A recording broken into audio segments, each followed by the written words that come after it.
கதையின் பெயர் இனியவளே இறந்து போ. எழுதியவர் பட்டுக்கோட்டை பிரபாகர். சதா இந்த ரவுடி நட்சத்திரங்கள் என்னை சைட்டடிப்பதோடு கமெண்ட்டும் அடிக்கின்றார்கள் என்று நிலா புகார் செய்ததின் பேரில் வான போலீஸ் லாரியாய் மழை மேக கான்ஸ்டபிள்களை அனுப்ப ரவுடிகள் காணாமல் போனார்கள் என்று வழக்கமான இயற்கை வர்ணனையுடன் இந்த ஒளிபரப்பு ஆரம்பமாவதில் ஒருவித அலுப்பு ஏற்படவில்லை. அதனால் இன்னும் கொஞ்சம் சுவாரஸ்யமாக ஆரம்பிக்கலாமா? அப்படியென்றால் நீங்கள் ஒரு தப்பான காரியம் செய்ய தயாராயிருங்கள். பக்கத்து வீட்டு ஜன்னல் வழியாக வரும் உரையாடல்களில் காதை தீட்டி கவனம் செலுத்தியதுண்டா? நீர்ப்பரப்போரமாக அந்த பெண் ஏற்றிக் கட்டின பாவாடையுடன் சோப்பு தேய்ப்பதை பார்த்து முடிப்பதற்கு முன் நீங்கள் பயணம் செய்த பஸ் அல்லது ரயில் கடந்து போய்விட்டதற்கு வருத்தப்பட்டதுண்டா? நண்பருக்கு வந்த கடித உரையின் மேல் பர்சனல் என்று எழுதியிருக்கும் போது அவர் வருவதற்கு முன்பு அவசரமாக எடுத்து அனுப்பியவர் முகவரியை பார்த்ததுண்டா? எதிர்வீட்டு பையனை உட்கார வைத்து, நேத்து என்ன ஒரே சத்தம், அம்மாவுக்கும் அப்பாவுக்கும் சண்டையா என்று விசாரித்ததுண்டா? கண்ணடிப்பதில் புகழ்பெற்ற நடிகரும் முதல் படத்தில் வில்லியாக நடித்து பிறகு கதாநாயகி அந்தஸ்து பெற்ற நடிகையும் இப்போது காதல் வயப்பட்டிருக்கிறார்களாம் போன்ற செய்திகளை ஆர்வமாக படிப்பதுண்டா? இதில் ஒரு கேள்விக்காவது ஆமாம் என்று பதிலை சொன்னீர்களா? எனில் நீங்கள் அந்த தப்பான காரியம் செய்ய தயார். காரியமாவது அடுத்தவரின் டைரியை படித்தல். அந்த அடுத்தவர் திருநிறை செல்வி மதுமிதா. 1967 வருடம் பங்குனி மாதம் 14ஆம் தேதி சதுர்த்தசி திதியில் புரட்டாதி நட்சத்திரத்தில் ரிஷப லக்னத்தில் இந்த புவியுலகில் அவதரித்த மதுமிதாவின் இந்த டைரி அழகாயிருக்கிறது, அவளைப் போல. சிகப்பாயிருக்கிறது, அவளைப் போல. வழவழப்பாயிருக்கிறது, அவளைப் போல. புரட்டச் சொல்கிறது, அவளைப் போல. இந்தாருங்கள், 1 2 3 புரட்டலாம். கதை அதை அப்புறம் பார்த்துக் கொள்வோம். பர்சனல் மெமரண்டா, அதாவது சுய குறிப்புகள். Name miss Madhumita Sundaresan, BSc. Office address residential address 37 Burkit road, T Nagar, Chennai 6,17,000. India, உலகம். Telephone, office, residence 841526. வாரம் ஒருமுறை ரிப்பேர் ஆகும். SB அக்கவுண்ட் நம்பர் சேமித்த பின் பார்க்கலாம். ஹைட் போதுமான உயரம். வெயிட் சுலபமாக தூக்க முடிகின்ற எடைதான். கார் பார், மோட்டார் சைக்கிள் பார், ஸ்கூட்டர் நம்பர், தினமும் ஒரு பஸ். எதை எழுத? Driving licence number, insurance number. சமீபத்தில் சாவதாய் இல்லை, வேறொன்றும் இல்லை. சுபம். In case of emergency please inform. அன்புள்ள மதுமிதாவுக்கு. அன்புள்ள மதுமிதா எழுதியது. டைரி எழுதுதல் நல்ல பழக்கம். ஆனால் 1 வருடமாவது ஒழுங்காய் எழுதியுள்ளாயா? ஜனவரியில் 31 நாட்களும் எழுதுவாய். பிப்ரவரியில் 1 நாள் விட்டு 1 நாள். மார்ச்சில் 4 5 தினங்கள். ஏப்ரலுக்கு அப்புறம் காகிதங்கள் கண்ணி கழியாமல் இருக்கும். இந்த 87லாவது ஒழுங்காய் எழுது. எல்லா தினங்களும் நிரப்ப வேண்டும் என்பது இல்லை. முக்கியமான நாட்களை, சம்பவங்களை விடாமல் உண்மையாய் எழுது. இது உன் அந்தரங்க டைரி. உன்னிடம் நீயே பொய் பேசலாமா? எனவே 100% உண்மையாய் எழுது. மதுமிதா, உனக்கு என் புத்தாண்டு முத்தங்கள். உம்மா. இப்படிக்கு மதுமிதா.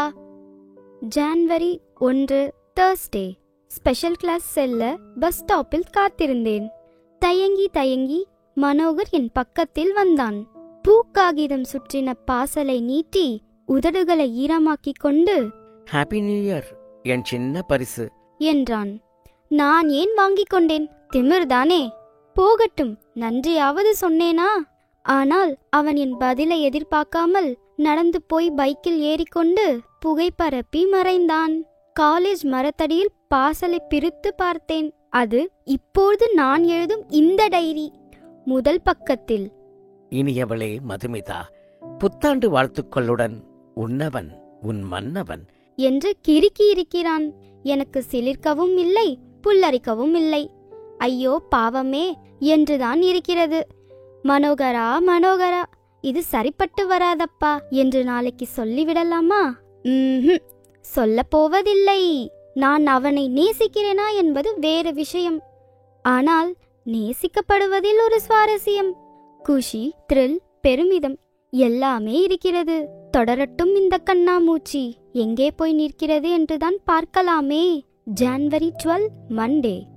மாடி வகுப்பறையிலிருந்து ஜன்னல் அருகில் அமர்ந்திருந்த நான் எட்டி பார்த்தபோது மரத்தடியில் வெள்ளை ஃபியட், கையில் சிகரெட்டுடன் ஸ்ரீதர். இது சிக்னல். எனக்குள் உடனே ஒரு தாகம். எதற்கு? எல்லாம் அந்த மயக்கத்திற்கு, அது தரும் சொர்க்கத்திற்கு. உடனே நான் எழுந்து, சார், தாங்க முடியாத தலைவலி என்றேன். வீட்டுக்கு போகணுமா? ஒழி என்றார். போனேன். ஹாய் ஸ்ரீதர், சிகரெட் வச்சிருக்கியா? தன் சிகரெட் பாக்கெட்டை திறந்து காட்டி, ஆல் ஸ்டஃப்டு. எத்தனை வேணும் அது? ஏறு, போய்கிட்டே பேசலாம். ஒன்னே ஒன்னு ப்ளீஸ் என்று மெஸ்மரைஸ் செய்யப்பட்டவளாய் ஏறி அமர்ந்தேன். கார் காம்பவுண்டை தாண்டியவுடன் தோளில் கை போட்டான். விளக்க பார்த்தேன். வேணுமா வேணாமா என்றதும் சும்மா இருந்தேன். அவன் தந்த ஒற்றை சிகரெட்டை கைப்பைக்குள் பத்திரப்படுத்தினேன். அவனின் சில்மிஷங்களுக்கு தயக்கமாய் அனுமதித்தேன். ராத்திரி என் அறையிலிருந்து எட்டி பார்த்து எல்லோரும் உறங்கியதை நிச்சயித்துக் கொண்டு கதவை சாத்திவிட்டு, சொர்க்கமே வா என்று அதை பற்ற வைத்தேன். பிப்ரவரி 4, வெனஸ்டே. பஸ் ஸ்டாப்பில் மனோகர் லெட்டர் கொடுத்தான். புன்னகையோடு வாங்கிக் கொண்டேன். வழக்கம் போலே கிழித்து உள்ளங்கையில் வைத்து ஊதி காலேஜ் கேம்பஸ் முழுக்க பறக்க விட்டேன். காலேஜுக்கு அருகில் வாடகை வீட்டில் புரொஃபசர் தேவேந்திரன் தங்கியிருக்கிறார். கல்லூரி முடிந்த பின் சந்தேகம் கேட்க நாங்கள் போவதுண்டு.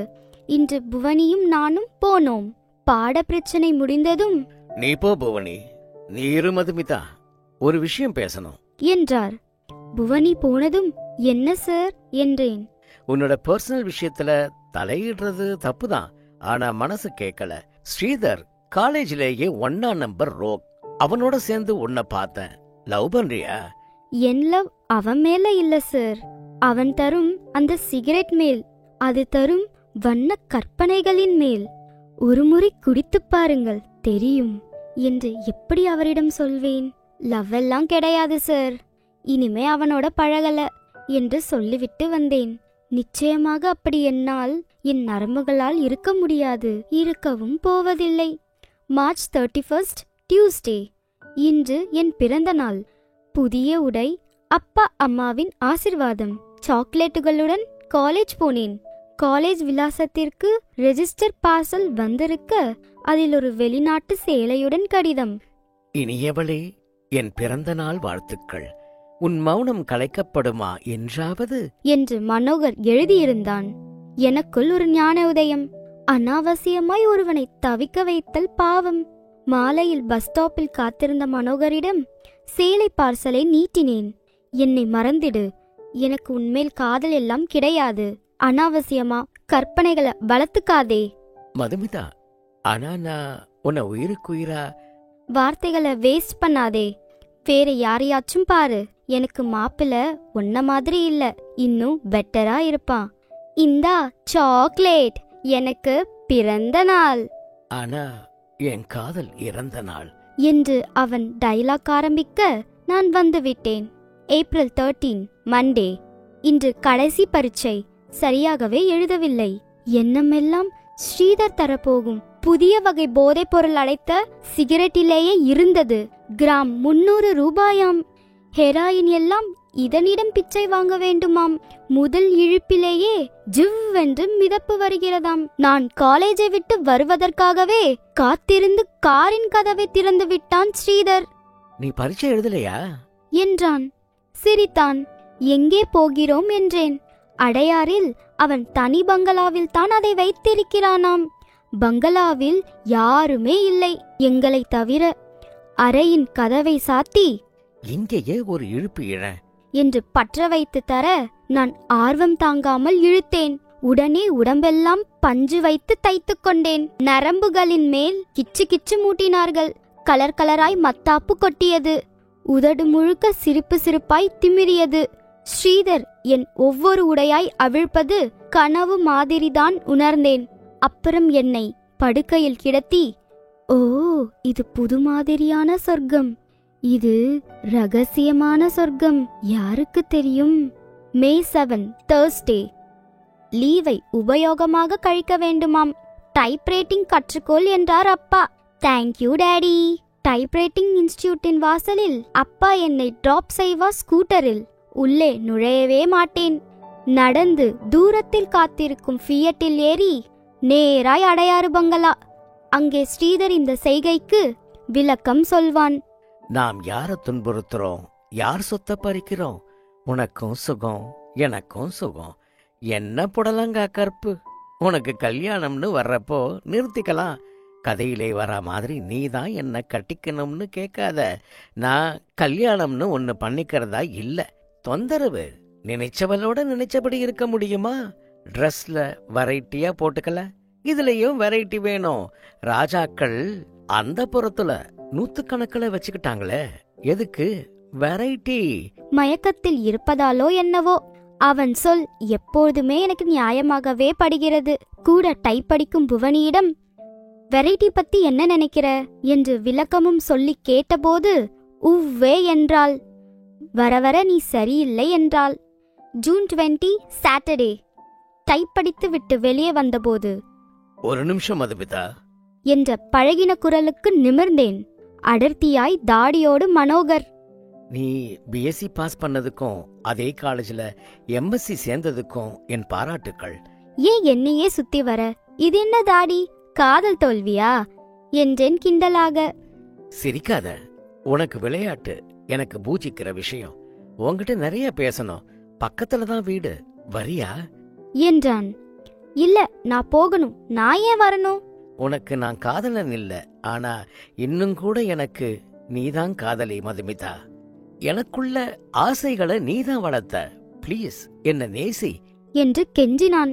காதலை பிச்சை எடுக்க கூடாது மனோகர், அது இயல்பா வரணும். காதலுக்கு ஒரு யோகிதை வேணும் என்றேன். ஓகே, வெள்ளை கலர்ல ஃபியட் வச்சிருந்தா யோகியதை வந்துடுமா என்றான். ஸ்டூபிட், அது காதல் இல்ல, உனக்கு புரியாது. உனக்கு சொல்ல வேண்டிய அவசியமும் இல்ல.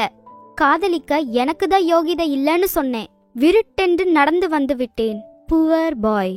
ஜூலை 1 Wednesday. இன்றைக்கு ஒரு விசித்திரமான சம்பவம். பஸ் ஸ்டாப்புக்கு நடந்தபோது கருப்பு கூலிங் கிளாஸ் போட்ட ஒல்லியான நபர் என்னையே தொடர்ந்தான். நின்று திரும்பி பார்த்தேன். அவன் குனிந்து ஷூவை சரி செய்தான். காலேஜ் வரை கூடவே வந்தான். அப்புறம் காணோம். மாலை நான் மறுபடி பஸ் ஸ்டாப்புக்கு நடந்தபோது பஸ் ஸ்டாப்பில் பக்கத்தில் வந்து நின்றான். மிஸ்டர், என்ன வேணும் உனக்கு? ஏன் காலையில இருந்து என்னையே சுத்துற என்று கேட்டே விட்டேன். மன்னிக்கணும், உங்க பேரு கல்யாணி தானே என்றான். இல்லை, மதுமிதா. ஏன்? நேத்து தினமலர்ல காணவில்லைன்னு ஒரு பொண்ணு போட்டோ போட்டு கல்யாணின்னு போட்டிருந்துச்சு. அச்ச அதே சாயல் நீங்க. நிஜமா கல்யாணி இல்லையா? ஸ்டூபிட் என்றேன். சாரிங்க, தகவல் சொன்னா ஏதாச்சும் கிடைக்கும்னு தான் மெனக்கெட்டேன். தனிமையில் ஸ்ரீதரிடம் இதை சொன்னபோது ஓ என்று பெரிய ஹாஸ்யம் போல் சிரித்தான். சிரித்தது போதும், இந்த தடவையும் 5 நாள் தள்ளி போயிடுச்சு. போன மாசம் குடித்தியே, அதே மாத்திரைய வாங்கி கொடு. உங்களுக்கு என்னப்பா, ஜாலி என்றேன். ஜூலை 18 Saturday. அப்பாவும் அம்மாவும் சைதாப்பேட்டையில் ஒரு கல்யாணத்துக்கு போனதும் ஸ்ரீதருக்கு டயல் செய்தேன். ஸ்ரீதர், ஐ பேட்லி நீட் இட். உடனே ஒரு சிகரெட் வேணும், எடுத்துட்டு வரியா? வீட்ல யாரும் இல்ல, கல்யாணத்துக்கு போயிருக்காங்க. சாப்பிட்டு வர மணி 2 ஆயிடும் என்றபோது மணி காலை 10. அரை மணியில் ஸ்ரீதர் ஆஜர். கொண்டாந்தியா? தர, இந்த கையெழுத்து தெரியுதா பாரு, நேத்து தபால்ல வந்துச்சு என்று அவன் காட்டிய கடிதத்தில். அடே ஸ்ரீதர், உன் கழுத்தின் மேல் தலை இருக்க வேண்டும் என்று பிரியப்பட்டால் மதுமிதாவுடன் பழகுவதை நிறுத்து என்று மட்டும் இருந்தது. பயப்படுறியா ஸ்ரீதர்? யாரு, நானா? கதவை சாத்துமா, இங்கேயே வச்சுக்குவம்மா இன்னைக்கு. நான் வேண்டாம் என்று பயந்தேன். 2 பஃப் இழுத்ததும் வேண்டும் என்று அழைத்தேன். புறப்படும் முன் கேட்டான். யாரா இருக்கும்? என்னால் யூகிக்க முடிந்தது. மனோகர் பொறாமையில் இப்படி எழுதியிருக்கிறான். ஜூலை 29 வெனஸ்டே. மூடே சரியில்லை. எனக்கு தெரியாமல் அப்பாவும் அம்மாவும் தீவிரமா செயல்பட்டு அடுத்த வாரம் என்ன பெண் பார்க்க வருகிறானாம் எவனோ ஒரு பால்ராஜ். போச்சு, என் சந்தோஷங்கள் எல்லாம் போச்சு. திட்டமிட்ட சதி. அவசர அவசரமா என்னை திருமணம் செய்து கொடுத்து விரட்ட பாக்குறாங்க. ஒரு வாரமாய் நரம்பெல்லாம் ஏக்கம் வழிது. ஸ்ரீதர காலேஜ் பக்கமே காணோம். முந்தா நாள் கார் என்ன கடந்து செல்ல நான் திடுக்கிட்டேன். முன் சீட்ல எவளோ ஒருத்தி தோல் மேல கை போட்டுக்கிட்டு ஓட்டினா. ஸ்ரீதர் ஒன்னும் ராமனும் இல்ல, என் கணவனும் இல்ல. ஆனாலும் எனக்குள்ள ஒரு வருத்த கீறல். மதியானம் காலேஜுக்கு மட்டம் போட்டு ஆட்டோல அடையார் பங்களா போனேன். இருந்தான்.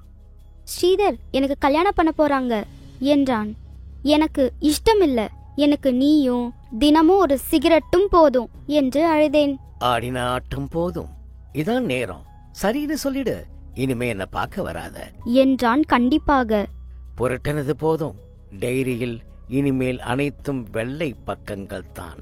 திவ்யமாய் ஒரு கன்னிப்பெண்ணின் அந்தரங்க சம்பவங்களை எல்லாம் அறிந்து கொண்டாயிற்று. இனி ஓபி அடிக்காமல் சீரியஸாய் கதை. அத்தியாயம் 2. நில்சன் பில்டிங் அடியில் பைக்கை நிறுத்தினான் பரத். லிப்டை நெருங்க ரிப்பேர் என்று அட்டை தொங்கியது. பாக்கெட்டில் இருந்து பேனா எடுத்தான். அந்த அட்டையை கழற்றினான். அந்த வார்த்தைக்கு மேலே when will you என்று எழுதி ரிப்பேருக்கு பின் ஒரு கேள்விக்குறி போட்டுவிட்டு படிகளில் ஏறினான். 4வது மாடிக்கு வந்து இடதுபுறம் திரும்பி மூன்லைட் டிடெக்டிவ் ஏஜென்சிஸ் என்று கண்ணாடி கதவுக்கு மேலே இருந்த பித்தளை எழுத்துகளின் மேல் கர்ச்சிப்பால் ஒரு தரம் தூசி தட்டிவிட்டு உள்ளே வந்தான். கதவை தள்ளி வெடவெடவென்று இருந்த அவள் டைப்ரைட்டரில் காகிதம் செருகுவதை கண்டு வேகமாய் அவளிடம் வந்து, யார் நீ? எந்திரி முதல்ல. நான்சென்ஸ், என்ன செய்யற? ஏன் சார் இப்படி கத்துறீங்க? நீங்க யார் சார் என்றாள். நான் யாரா? நான் இந்த ஆபீஸ். உனக்கே நான் பதில் சொல்லணும். இந்தம்மா எந்திரி. எங்க வந்த? டைப்ரைட்டர் திருட வந்தியா? என்ன சார் வரமுறை இல்லாம பேசுறீங்க? நான் இங்க புதுசா வேலைக்கு சேர்ந்திருக்கேன். அவளை மேலிருந்து கீழ், கீழிருந்து மேல், இடமிருந்து வலம், வலமிருந்து இடம் எப்படி பார்த்த போதும் பார்டரில் கூட பாஸ் ஆகிற பிராப்தி இருப்பதாக தெரியவில்லை. இத பாருமா, உன் பேர் என்ன? மறிக்கொழுந்து. கனகாம்பரம்னு வேணும்னாலும் பேரு வச்சுக்க. அத பத்தி எனக்கு என்ன? நான் உன்னை கனவுல கூட பார்த்ததில்ல. நீ ஆபீஸ் மாதிரி வந்துட்ட. நீங்க தான் ஆபீஸ் மாதிரி வந்துட்டீங்க போல இருக்கு. இது மூன்லைட் டிடெக்டிவ் ஏஜென்சி. நீங்க எந்த ஆபீஸ் போகணும்? ஏமா, என் மூஞ்ச பார்த்து சொல்லு. இதுக்கு முன்னாடி என்ன சந்திச்சிருக்கியா? இல்ல சார். நான் உன்னை அப்பாயின்மெண்ட் பண்ணேன்னு சொல்றியாமா? நான் எங்க அப்படி சொன்னேன்? டேய் ரவி, எங்கடா போய் தொலைஞ்ச என்று கத்தினான் பரத். அருகே இருந்த தனி அறைக்குள்ளிருந்து ஓடி வந்தான் ரவி. என்ன சார், யாரா இது? சுசி மேடம் தான் இவங்களை வேலைக்கு வர சொன்னாங்க. இன்னொரு தடவை சொல்லு. சுசி மேடம் தான் இவங்களை வேலைக்கு வர சொன்னாங்க. பரத் அவன் காதை பிடித்து கடிகாரம் போல திருக, ஏன் சார், வலிக்குது சார் என்று அலறினான். சுசி மேடமா? பேர் சொல்ற அளவுக்கு தயாராயிட்டியா நீ? சார், மொட்டைய மேடம்னு சொன்னா புரியாதேன்னு சொன்னேன் சார். திரும்பி அவளை பார்த்தான். தலைக்கு வேப்பெண்ணையா என்று கேட்டுவிட்டு அவகிட்ட பேசிக்கிறேன். வந்தாச்சடா மேடம் என்று உள்ளறைக்கு போனான். சுசீலா கத்திரிக்கோளால் நியூஸ் பேப்பரில் ஒரு செய்தியை கட் செய்து கொண்டே, குட் மார்னிங் பரத் என்றாள். இப்ப எனக்கு அதெல்லாம் வேணாம். சொல்லு, யார் அந்த வத்தக்காட்சி? ஓ, புது லேடி கிளர்க்க கேக்குறீங்களா? நீதான் வர சொன்னியாமே. ஆமா, மங்கள காமாட்சியை விட இவ பெட்டரா தெரிஞ்சா. என்ன பெட்டர்? அவளாவது பிரா, இவ மல்லு துணியில பாடி. நியாயமா பார்த்தா அதுக்கு கூட அவசியம் இல்லாத ஃபிகர். இதுல இழுத்து இழுத்து வேற விட்டுக்கிறா. பரத், நீங்க மூஞ்சையே பாக்குறது இல்லையா? அங்க மட்டும் என்ன வாடுது? சதையே காணோம். ஒத்து பார்த்தா மண்டை ஓடு தெரியுது. பேரை பாரு, மதி கொழுந்து. எந்த விதத்திலேயாவது ஒரு கவர்ச்சி இருக்கா? பேரை வேணும்னா மாடனா மாத்திக்கலாம் பரத். என்ன நீ அவதானே முடிவே பண்ணிட்டியா? ஸ்டாஃப் கிட்ட மரியாதை காட்டினாதான் அவங்க நம்மளுக்கு மரியாதை காட்டுவாங்க. அவ இவன்னு பேசுறது தப்பு பரத். தப்புதான். அவ்வை பாட்டி மாதிரி இருக்கிறவங்கள அம்மையார்னு தான் கூப்பிடணும். சுசி, ப்ளீஸ், இந்த பொண்ணு வேணாமே. பரத், நம்ம அக்ரிமெண்ட்டை மறந்துட்டீங்களா? இந்த ஆபீஸுக்கு மொத்தம் 4 ஸ்டாஃப்னு முடிவு செஞ்சோம். ஒரு கால் பாய், 3 அசிஸ்டன்ட்ஸ். பேசினோமா? இதுல ரவிய கால் பாயா போட்டாச்சு. 3 பேர்ல 2 லேடி அசிஸ்டன்ட்ஸ், ஒரு ஜென்ஸ்னு பேசினோம். பாதி பேரை என் விருப்பப்படியும் மீதி பேரை உங்க விருப்பப்படியும் தேர்ந்தெடுக்கிறதுன்னு பேசினோம். Very good. இப்ப என்ன மறிக்கொழுந்தும் ஐயோ சொல்லவே பிடிக்க மாட்டேங்குதே. ரவியும் ஓன் செலக்ஷன்ஸா? ஆமா. ஓகே, மிச்சம் 2 பேரை தேர்ந்தெடுக்க எனக்கு இருக்கிற உரிமையை எப்படி பயன்படுத்துறான்னு பாரு. சரியான கிராமத்து காட்டானா ஒருத்தனை போடுறேன். நீ திரும்பி கூட பார்க்க முடியாதபடி செய்யற. இன்னொரு லேடி ஸ்டாஃபுக்கு தல தலன்னு. வெயிட் மிஸ்டர், நம்ம அக்ரிமெண்ட்ல ஒரு உள்வரி வருது. அதெல்லாம் ஒண்ணு வரல, பொய் சொல்லாத. வருது 2 லேடிஸ்ல 1 மிஸ்ஸா இருக்கணும், இன்னொன்னு மிஸ்ஸஸா இருக்கணும். இப்படி நான் சொன்னதுக்கு நீங்க ஒத்துக்கிட்டீங்க. இப்படி வில்லங்கம் பண்ணுவேன்னு தெரியாம ஒத்துக்கிட்டேன். அந்த உள்வரியை பிழை திருத்தி 2 ஸ்டாஃபும் மிஸ் ஆக இருக்கலாம்னு வாசிப்போமே. நோ, பேசுனதுதான். மறிக்கொழுந்துக்கு இன்னும் கல்யாணம் ஆகலையா? அப்போ கழுத்துல இருந்தது திருப்பதி கயிறா? Hi idea. ஏன் சுசி, நான் கல்யாணமான பொண்ணை தானே தேர்ந்தெடுக்கணும்? ஆமா. டைவர்ஸ் வாங்கின பொண்ணு ஓகேயா? நோ. ஏன் நோ? கல்யாணம் ஆகாம எப்படி டைவர்ஸ் கிடைக்கும்? நம்ம கண்டிஷன் என்ன? கல்யாணமானவளா இருக்கணும், அவ்வளவுதானே. ஒத்துக்க மாட்டேன். புருஷனோட சேர்ந்து வாழணும். பரத் நாற்காலியில் அமர்ந்து தீவிரமாக யோசிக்க, ஏன் பரத், காலங்காத்தால உங்களுக்கு இப்ப வேற சிந்தனையே இல்லையா? ராம்குமார் 3 தடவை போன் பண்ணிட்டாரு என்ற சுசீலா ரிசீவரை எடுத்து அவன் கையில் கொடுத்து விட்டு எண்களை சுழற்றினாள். Hello Ramkumar, Bharat here. Good morning. நான் பேங்க் போயிட்டு ஆபீஸ் வரதுக்கு லேட் ஆயிடுச்சு. அப்புறம் நீங்க சொன்ன ஒர்க்கை முடிச்சிட்டேன். லாரிய வேணும்னு மோதிதான் இடிச்சிருக்கான். கிளைமுக்காக உங்க இன்சூரன்ஸ் ஏஜென்ட்டுக்கு 2000 கொடுத்ததா தகவல். லாரிய வேணும்னு இடிச்சத கண்ணால பார்த்த 2 பேரோட ஸ்டேட்மெண்ட் வாங்கிட்டேன். கையெழுத்தோட தபால்ல அனுப்பவா? ஆளை அனுப்பி வாங்கிக்கிறீங்களா? தேங்க்யூ என்று போனை வைத்தான். லைப்ரரி போனியா சுசி? இன்னைக்கு போறேன் பரத். ஏன் லேட் பண்ற? அந்த ஒரு பாயிண்ட கிளியர் பண்ணிக்கிட்டாதான் நாம ஃபர்தரா டெவலப் பண்ண முடியும். 62ஆம் வருஷத்து பேப்பர் லைப்ரரியில கூட கிடைக்கிறது கஷ்டம். ஹிந்து ஆபீஸ்க்கே போய் பாத்துடு. வர்றப்போ லாயர் கோபாலகிருஷ்ணனை பாக்குற. ஒரு உயில் காப்பி தருவாரு, வாங்கிட்டு வந்துரு. இது என்ன புது கேஸா? ஆமா, ஃபோர்ஜரின்னு அண்ணன் மேல சந்தேகப்படுறான் தம்பி. உயில் எழுதின அப்பாவோட 7-8 கையெழுத்தை எடுத்துக்கிட்டு வந்திருக்கான். லேபுக்கு அனுப்பி யூவி டெஸ்ட் பார்த்துட்டு போலீஸ்க்கு அனுப்பி வைக்கணும். ரவி உள்ளே வந்து, சார் உங்களை பார்க்கணுமா, சுந்தரேசன் சொன்னாரு என்றான். அத்தியாயம் 3. மாணவன் போல் கை கட்டி கொண்டிருந்தார் சுந்தரேசன். குழப்பத்துடன் குட்டையாக, கண்கள் கலங்களாய் சிவப்பாயிருந்தன. பென்சிலின் முனை காகிதத்தை தொட்டுக்கொண்டிருக்க மேலே எழுத காத்திருந்தாள் சுசீலா. ரவி உள்ளே வந்து பிளாஸ்டிக் பிளேட் வைத்து அதன் மேல் காஃபி கிளாஸை வைத்துவிட்டு சென்றான். புகையும் சிகரெட்டை ஆஷ்ரேயின் பள்ளத்திலிருந்து எடுத்து உபயோகித்து மறுபடி வைத்துவிட்டு, உங்க பொண்ண கடைசியா நீங்க பார்த்தது எப்போ? காஃபி சாப்பிட்டுட்டு சொல்லுங்க என்றான் பரத். 1ஆம் தேதி காலையில நான் ஆபீஸ் புறப்பட்டப்போ வரியா ஷாப் பண்ணிட்டு போறேன்னு கேட்டேன். இல்லப்பா கொஞ்சம் லேட் ஆகும், பஸ்லயே போறேன்னு சொன்னா. நான் கிளம்பிட்டேன். அதான் நான் கடைசியா பார்த்தது, பேசினது. சுசீலாவின் பென்சில் அசைந்தது. பரத் வாட்சில் தேதி பார்த்தான். 5 வெனஸ்டே என்றது. எந்த college? King Solomon college. Co education? ஆமா சார். உங்க வீட்டுல யாரார் இருக்கீங்க? நான், என் மனைவி, பொண்ணு, 3 பேர் தான். ஒரே பொண்ணு. இப்போதைக்கு வீட்டுல இருக்கிறது நான் மட்டும்தான். உங்க மனைவி திருப்பத்தூர்ல இருக்கா? அதுதான் அம்மா ஊரு. 2ஆம் தேதி நானும் என் மனைவியும் மட்டும் புறப்பட்டு திருப்பத்தூர் போறதா ஒரிஜினல் பிளான். 3ஆம் தேதி அங்க என் கொழுந்தியாவுக்கு கல்யாணம். மதுமிதாவை காணோம்னதும் பிளானை மாத்திட்டேன். மறுநாள் மனைவிய மட்டும் பஸ் ஏத்தி அனுப்பிட்டு நான் மதுமிதாவை தேடுறதுல இறங்கிட்டேன். என்ன சார் இது, பொண்ணை காணுங்கிறப்போ எப்படி ஒரு அம்மா கல்யாணத்துக்கு போவாங்க? சாரி, ஒரு விஷயத்த சொல்லல உங்களுக்கு. இந்த நிமிஷம் வரைக்கும் மதுமிதாவை காணுங்கிற விஷயம் என் மனைவிக்கு தெரியாது. ரொம்ப சாமர்த்தியமா சமாளிச்சுக்கிட்டு வந்திருக்கேன். எதுக்காக? என் ஒய்ஃப் ஒரு ஹார்ட் பேஷண்ட். இதயத்துல ஒரு சின்ன ஓட்டை விடுறதுக்கான வாய்ப்பு இருக்கு. வேலூர் சிஎம்சில செப்டம்பர் மாசம் ஓபன் ஹார்ட் சர்ஜரிக்கு தேதி வாங்கி வச்சிருக்கோம். இங்க கார்டியாலஜிஸ்ட் விக்னேஸ்வரன் கிட்ட தான் கன்சல்ட். அதிகமான சந்தோஷமோ அதிகமான துக்கமோ அவளுக்கு கூடாதுன்னு சொல்லியிருக்காரு. கத்தி பேசவோ உறக்க சிரிக்கவோ கூட கூடாது. இந்த நிலைமையில கல்யாணம் பேசிக்கிட்டு இருக்கிற ஒரே பொண்ணை காணோம்னா அந்த அதிர்ச்சி அவ இதயத்தை நிச்சயமா பாதிக்கும். அதனால மறைச்சிட்டேன். கல்யாணம் பேசிக்கிட்டு இருக்கீங்களா? ஆமா. வர 10ஆம் தேதி பொண்ணு பார்க்க வர்றதா பேச்சு. நான் உங்களுக்கு ஃபோன் செஞ்சு இன்னும் 1 வாரம் கழிச்சு நானே தேதி சொல்றேன், அப்ப வரலாம்னு சொல்லிட்டேன். ஏன் சார், கல்யாணத்துல உங்க பொண்ணுக்கு இஷ்டம் தானே என்றாள் சுசீலா. ரொம்ப விருப்பமா சம்மதிக்கல, ரொம்ப வெறுப்பும் கிடையாது. எல்லா பொண்ணுங்க மாதிரி இன்னும் ஒரு வருஷம் போகட்டும்னு சொன்னா. உங்க பொண்ணு காணும்னு எப்படி உணர்ந்தீங்க? அத உங்க மனைவிக்கு தெரியாம எப்படி மறைச்சிங்க என்றான் பரத். சுந்தரேசன் 1ஆம் தேதி மாலை ஆபீஸில் இருந்து வந்ததும் பேசினது, ஸ்டெல்லா வந்தது, ராதிகாவை சமாளித்தது, கணேசபாண்டியனுடன் சேர்ந்து முயற்சிகள் செய்தது எல்லாவற்றையும் விவரமாக சொன்னார். காஃபி சாப்பிடுறதா இல்லையா என்றதும் எடுத்து குடித்து முடித்து விட்டு, சார், என் மனைவியை பொறுத்த வரைக்கும் மதுமிதா வீட்ல தான் இருக்கா.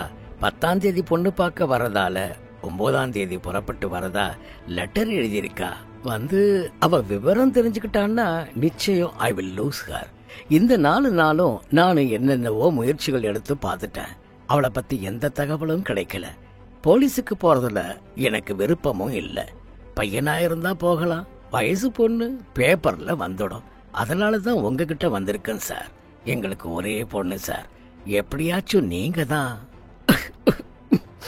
கர்ச்சீஃப் எடுத்து வாயில் பொத்தி விம்மலை தடுத்தார். கண்ட்ரோல் பண்ணிட்டு சொல்லுங்க, இந்த 4 நாளும் என்ன முயற்சிகள் எடுத்துக்கிட்டீங்க? மதுமிதாவோட ஃப்ரெண்ட்ஸ் ஒருத்தர் விடாம விசாரிச்சுட்டேன், ஜாக்கிரதையா. காலையில கிளாஸ்ல பார்த்ததுக்கு அப்புறம் பார்க்கலேங்கிறாங்க. வெளியூர் சொந்தக்காரங்களை போன்ல விசாரிச்சேன், உள்ளூர்காரங்களை நேர்லயே விசாரிச்சேன், எங்கேயும் அவ போகல. இப்படி 4 நாள் நீங்க லேட் பண்ணதே தப்பு சார். மறுநாளே போலீஸ் கிட்ட போயிருக்கணும். ஸ்டேஷன்ல ஒரு கம்ப்ளைண்ட் கொடுத்துடலாம், பேப்பருக்கு செய்தி போகாம பாத்துக்கலாம். அது ஒன்றும் பிரச்சனை இல்லை. போலீஸ் வேணாம்னு தான் நான் உங்ககிட்ட வந்திருக்கேன் சார். இதுல நான் ஈடுபடுறேன் சார். போலீஸுக்கும் சொல்லிடலாம், அவங்களும் பார்க்கட்டும், அதனால தப்பு இல்லை. அதுவும் ஒரு விதத்துல உதவியா தான் இருக்கும் எனக்கு. இப்போ மதுமிதாவை பத்தி கொஞ்சம் சொல்லுங்க. என்ன டைப்? ரொம்ப கலகலப்பான டைப் சார். எப்பவும் சிரிச்சுக்கிட்டே இருப்பா, யார் கூடவும் சுலபமா பழகுவா, மாடர்னா ட்ரெஸ் பண்ணிப்பா. அம்மாவை விட என் மேலதான் பிரிய அதிகம். மதுமிதாவுக்கு பாய் ஃப்ரெண்ட்ஸ் உண்டா? நிச்சயமா இல்ல சார். காதல் விவகாரம் ஏதாவது? சேச்ச, அப்படியெல்லாம் இல்ல. சமீபத்துல எதுக்காகவாவது கடுமையா கண்டிச்சிங்களா? இல்ல சார். மதுமிதாவுக்கு வீட்ல தனி ரூமா? ஆமா. அந்த ரூம்ல ஆராய்ஞ்சிங்களா? அவ மிஸ் ஆனது தொடர்பா ஏதாச்சும் தகவல் கிடைக்குமான்னு நான் அவ மேஜ பீரோ எல்லாம் பார்த்துட்டேன். பரத் இன்னும் மதுமிதாவை பற்றி யோசித்து யோசித்து கேள்விகள் கேட்டான். சுந்தரேசன் யோசிக்காமல் பதில்கள் சொன்னார். ஆபீஸுக்கு லீவு போட்டிருக்கீங்களா? ஆமா சார், வீட்லயே தான் இருக்கேன். சரி, உங்க அட்ரஸ், மதுமிதாவுக்கு நெருக்கமான ஃப்ரெண்ட்ஸ் 4 பேரோட அட்ரஸ், உங்க நெருக்கமான சொந்தக்காரங்க 2 பேர் அட்ரஸ் இதுல எழுதி கொடுங்க. நான் ஸ்டேஷன் இன்ஸ்பெக்டருக்கு போன்ல சொல்லிடுறேன். மத்தியானம் லஞ்ச் முடிச்சிட்டு 2 மணிக்கெல்லாம் உங்க வீட்டுக்கு கம்ப்ளைண்டோட வரேன். மதுமிதாவோட ரூமை ஒரு பார்வை பார்த்துடலாம். ஸ்டேஷனுக்கு போய் கேஸ் ரெஜிஸ்டர் பண்ணிடலாம். அதுக்கப்புறம் அடுத்த நடவடிக்கைகளை பத்தி யோசிக்கலாம் என்றான் பரத். சரி சார் என்று எழுதி கொடுத்து விட்டு, பணத்தை பத்தி பிரச்சனை இல்லை சார். அவ ஊர்ல இருந்து வரதுக்குள்ள மதுமிதாவை கண்டுபிடிச்சிடுங்க சார். 9ஆம் தேதி வராங்களா? 4 நாளைக்குள்ள. சரி, பார்க்கலாம். அதிகபட்சமா முயற்சிக்கலாம் சார். சுந்தரேசன் புறப்பட்டு சென்றதும், என்ன பரத், ஏற்கனவே அவர் 4 நாள் டிலே பண்ணி நம்ம கிட்ட வந்திருக்கிறாரு. இன்னும் டிலே பண்ணா எப்படி? உடனே அவர் கூட புறப்பட்டிருக்கலாம் என்றாள் சுசீலா. சேரை அவள் பக்கமாக திருப்பிக் கொண்ட பரத், காரணமா தான் மத்தியானம் வரேன்னு சொன்ன சுசி. மறுபடி அவரை சந்திக்கிறதுக்குள்ள சில அடிப்படையான தகவல்களை உறுதி செஞ்சுக்கிறது நல்லது சுசி என்றான். மெமோ பேட் எடுத்து உள்ளங்கையில் வைத்துக்கொண்டு எழுதினான். 1. கிங் சாலமன் காலேஜுக்கு போன் செய்து 1ஆம் தேதி வைஸ் பிரின்சிபால் இறந்ததை உறுதி செய்க. எத்தனை மணிக்கு விடுமுறை அறிவிக்கப்பட்டது? 2. கமிஷனர் அலுவலகத்தை தொடர்பு கொண்டு 1ஆம் தேதி முதல் போன நிமிஷம் வரை இளம்பெண் விபத்து எதுவும் டிராபிக் பிரிவில் பதிவாகி உள்ளதா என்று விசாரிக்கவும். அதேபோல் இந்த 4 நாட்களில் ஏதாவது இளம்பெண்ணின் பிணம் கைப்பற்றப்பட்டுள்ளதா? 3. கார்டியாலஜிஸ்ட் விக்னேஸ்வரனை சந்திப்பதற்கு ஒரு அப்பாயின்மெண்ட் வாங்கவும். எட்டி பார்த்த சுசீலா, என்ன எல்லாமே உத்தரவு மாதிரி எழுதுறீங்க? எஸ், இதெல்லாம் செய்ய போறது நீதான் என்று கிழித்து அவள் கையில் கொடுத்துவிட்டு எனக்கு வேற ஒரு முக்கிய ஜோலி இருக்கு என்று நாற்காலியை திருப்பிக் கொண்டான். வசதியான நாற்காலியின் சாயும் பகுதி அவன் தலையையே முற்றிலும் மறைத்தது. என் செல்ல குட்டி, சின்ன குட்டி, கண்ணு குட்டி, எங்கடா இருக்க என்று அவன் குரல் மட்டும் கேட்க சுசீலா எழுந்து என்ன செய்றீங்க என எட்டி பார்த்தாள். வாட் எ ஃபேஸ் என்று மதுமிதாவின் புகைப்படத்தை சுட்டி காட்டினான். உங்க விரல் இருக்கிற இடத்துக்கு பேரு முகமா? ச்சே, விவஸ்தை கெட்ட ஆளியா நீ என்று பிடுங்கினாள் சுசீலா. ஏன் சுசி, இந்த மாதிரி சட்டைய முடிச்சு போட்டு நீயும் ஒரு போட்டோ எடுத்துக்கைய. ஏய், கேட்கவே இல்ல. எப்ப நீ திருந்தன? பனியன்ல வசனத்தையே காணோம், சுத்தமா இருக்கு. ஏஜென்சி திறப்பு விழால நம்ம பாஸ் என்ன வாரிட்டார் இல்லையா, அன்னையில இருந்து ஃப்ரண்ட்ல வசனம் எழுதின பனியன புதன்கிழமை போடுறதில்லன்னு முடிவு பண்ணிட்டேன். அன்னைக்கு தானே திறப்பு விழா. பொட்டு இல்லாத நெத்தி மாதிரி வெறிச்சுன்னு இருக்கு சுசி. சுசீலா சிரித்துக்கொண்டு திரும்பி நடக்க, பாவி, முதுகு பக்கம் எழுதியிருக்கிய, உருப்பிடுவியா? சர்ச் இன் ப்ராப்பர் சைடு என்றது முதுகு. பொருட்குற்றம் இருக்கிறது தேவி என்றான். என்ன யாதுன்னு கேளு, சொல்றேன். சரி, யாது? நீ போட வேண்டிய பனியனா இது? இங்க தேடுறதுக்கு அவசியம் என்ன? அதான் லாரி ஹெட்லைட்ஸ் மாதிரி பறந்து வந்த பேப்பர் வெயிட்டுக்கு குனிந்து கொண்டு, இல்ல இது மறி குழந்து போட வேண்டிய பனியன்னு சொல்ல வந்த அம்மா என்றான் வயிற்றில் குத்து வாங்கிக் கொண்டு. 10 நாள் கராத்தே கிளாஸ்லயே பஞ்ச் எப்படி பரத்? வாவ் என்று காற்றில் ஒரு டெமான்ஸ்ட்ரேஷன் செய்ய பதறி ஓடி வந்த ரவி, யாருக்கு என்னாச்சு, வாந்தி எடுத்த சத்தம் கேட்டதே என்றான். அத்தியாயம் 4. இதான் சார் மதுமிதாவோட ரூம் என்ற சுந்தரேசன் சம்மர் ஷர்ட்டும் லுங்கியும் அணிந்திருந்தார்.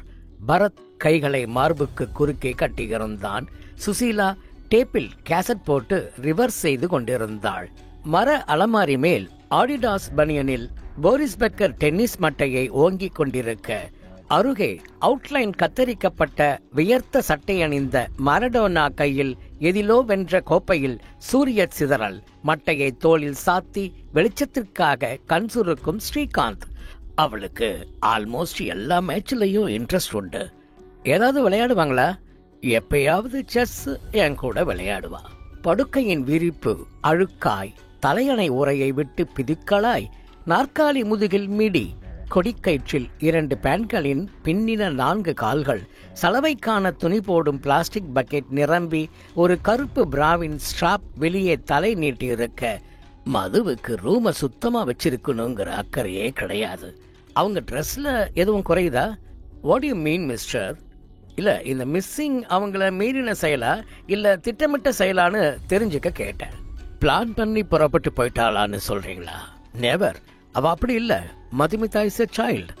எல்லா வழிகளிலேயும் யோகிச்சு தான் ஆகணும் சார். அலமாரிக்குள்ளே ஹேங்கர்களில் உடைகள், பெரும்பாலும் மாடர்ன், ஒரு அடுக்கு சேலைகள், உள்பாவாடைகள், டிராயர்களில் செட் செட்டாய் பிளாஸ்டிக் வளையல்கள், கம்மல்கள், சங்கிலிகள், பொட்டு அட்டைகள், லிப்ஸ்டிக்ஸ், மஸ்காரா செட், லொட்ஸ் அண்ட் லொசுக்ஸ். அவ ட்ரெஸ் பண்ணிக்கிறதுலேயோ மேக்கப் பண்ணிக்கிறதுலேயோ நான் தலையிடுறதில்ல. பரிபூர்ண சுதந்திரம். கொஞ்சம் ஷோ டைப்னு நினைக்கிறேன். எஸ், கொஞ்சம். 1ஆம் தேதி என்ன ட்ரெஸ் போட்டிருந்தாங்கன்னு நினைவு இருக்கா? ஷூர். ஆகாய நீளத்துல சுடிதார், பொட்டிலிருந்து செருப்பு வரைக்கும் எல்லாம் இளம் நீளம். வெயிட், 1ஆம் தேதி அவ போட்டிருந்தது அவ பர்த்டேக்கு நான் பிரசன்ட் பண்ண ட்ரெஸ். அன்னைக்கு எடுத்த போட்டோ இருக்கு. சுந்தரேசன் அறையை விட்டு வெளியேறினதும், டிபார்ட்மெண்ட்ல விசாரிச்ச வரைக்கும் விபத்து ரிப்போர்ட் எதுவும் ஆகல, மர்டரும் எதுவும் ஆகல. எனக்கு என்னவோ இவருக்கு பெப்பே காமிச்சிட்டு ஓடி போயிட்டான்னு தான் தோணுது. யூசி சுலபமா காதலிக்கிறாங்க என்றாள் சுசீலா. உடனே முடிவு கட்டாத சுசி. அப்புறம் அதே நோக்கத்துல தான் எதையும் பாப்ப. முதல்ல நிறைய விஷயங்களை சேகரி, நிறைய கவனி. உருப்படியா என்ன கவனிச்ச சொல்லு. ஸ்போர்ட்ஸ்ல விருப்பம் உள்ளவ. எதிர் செக்ஸ்னா கொஞ்சம் பிடிக்கும் என்றான் பரத். எப்படி சொல்றீங்க?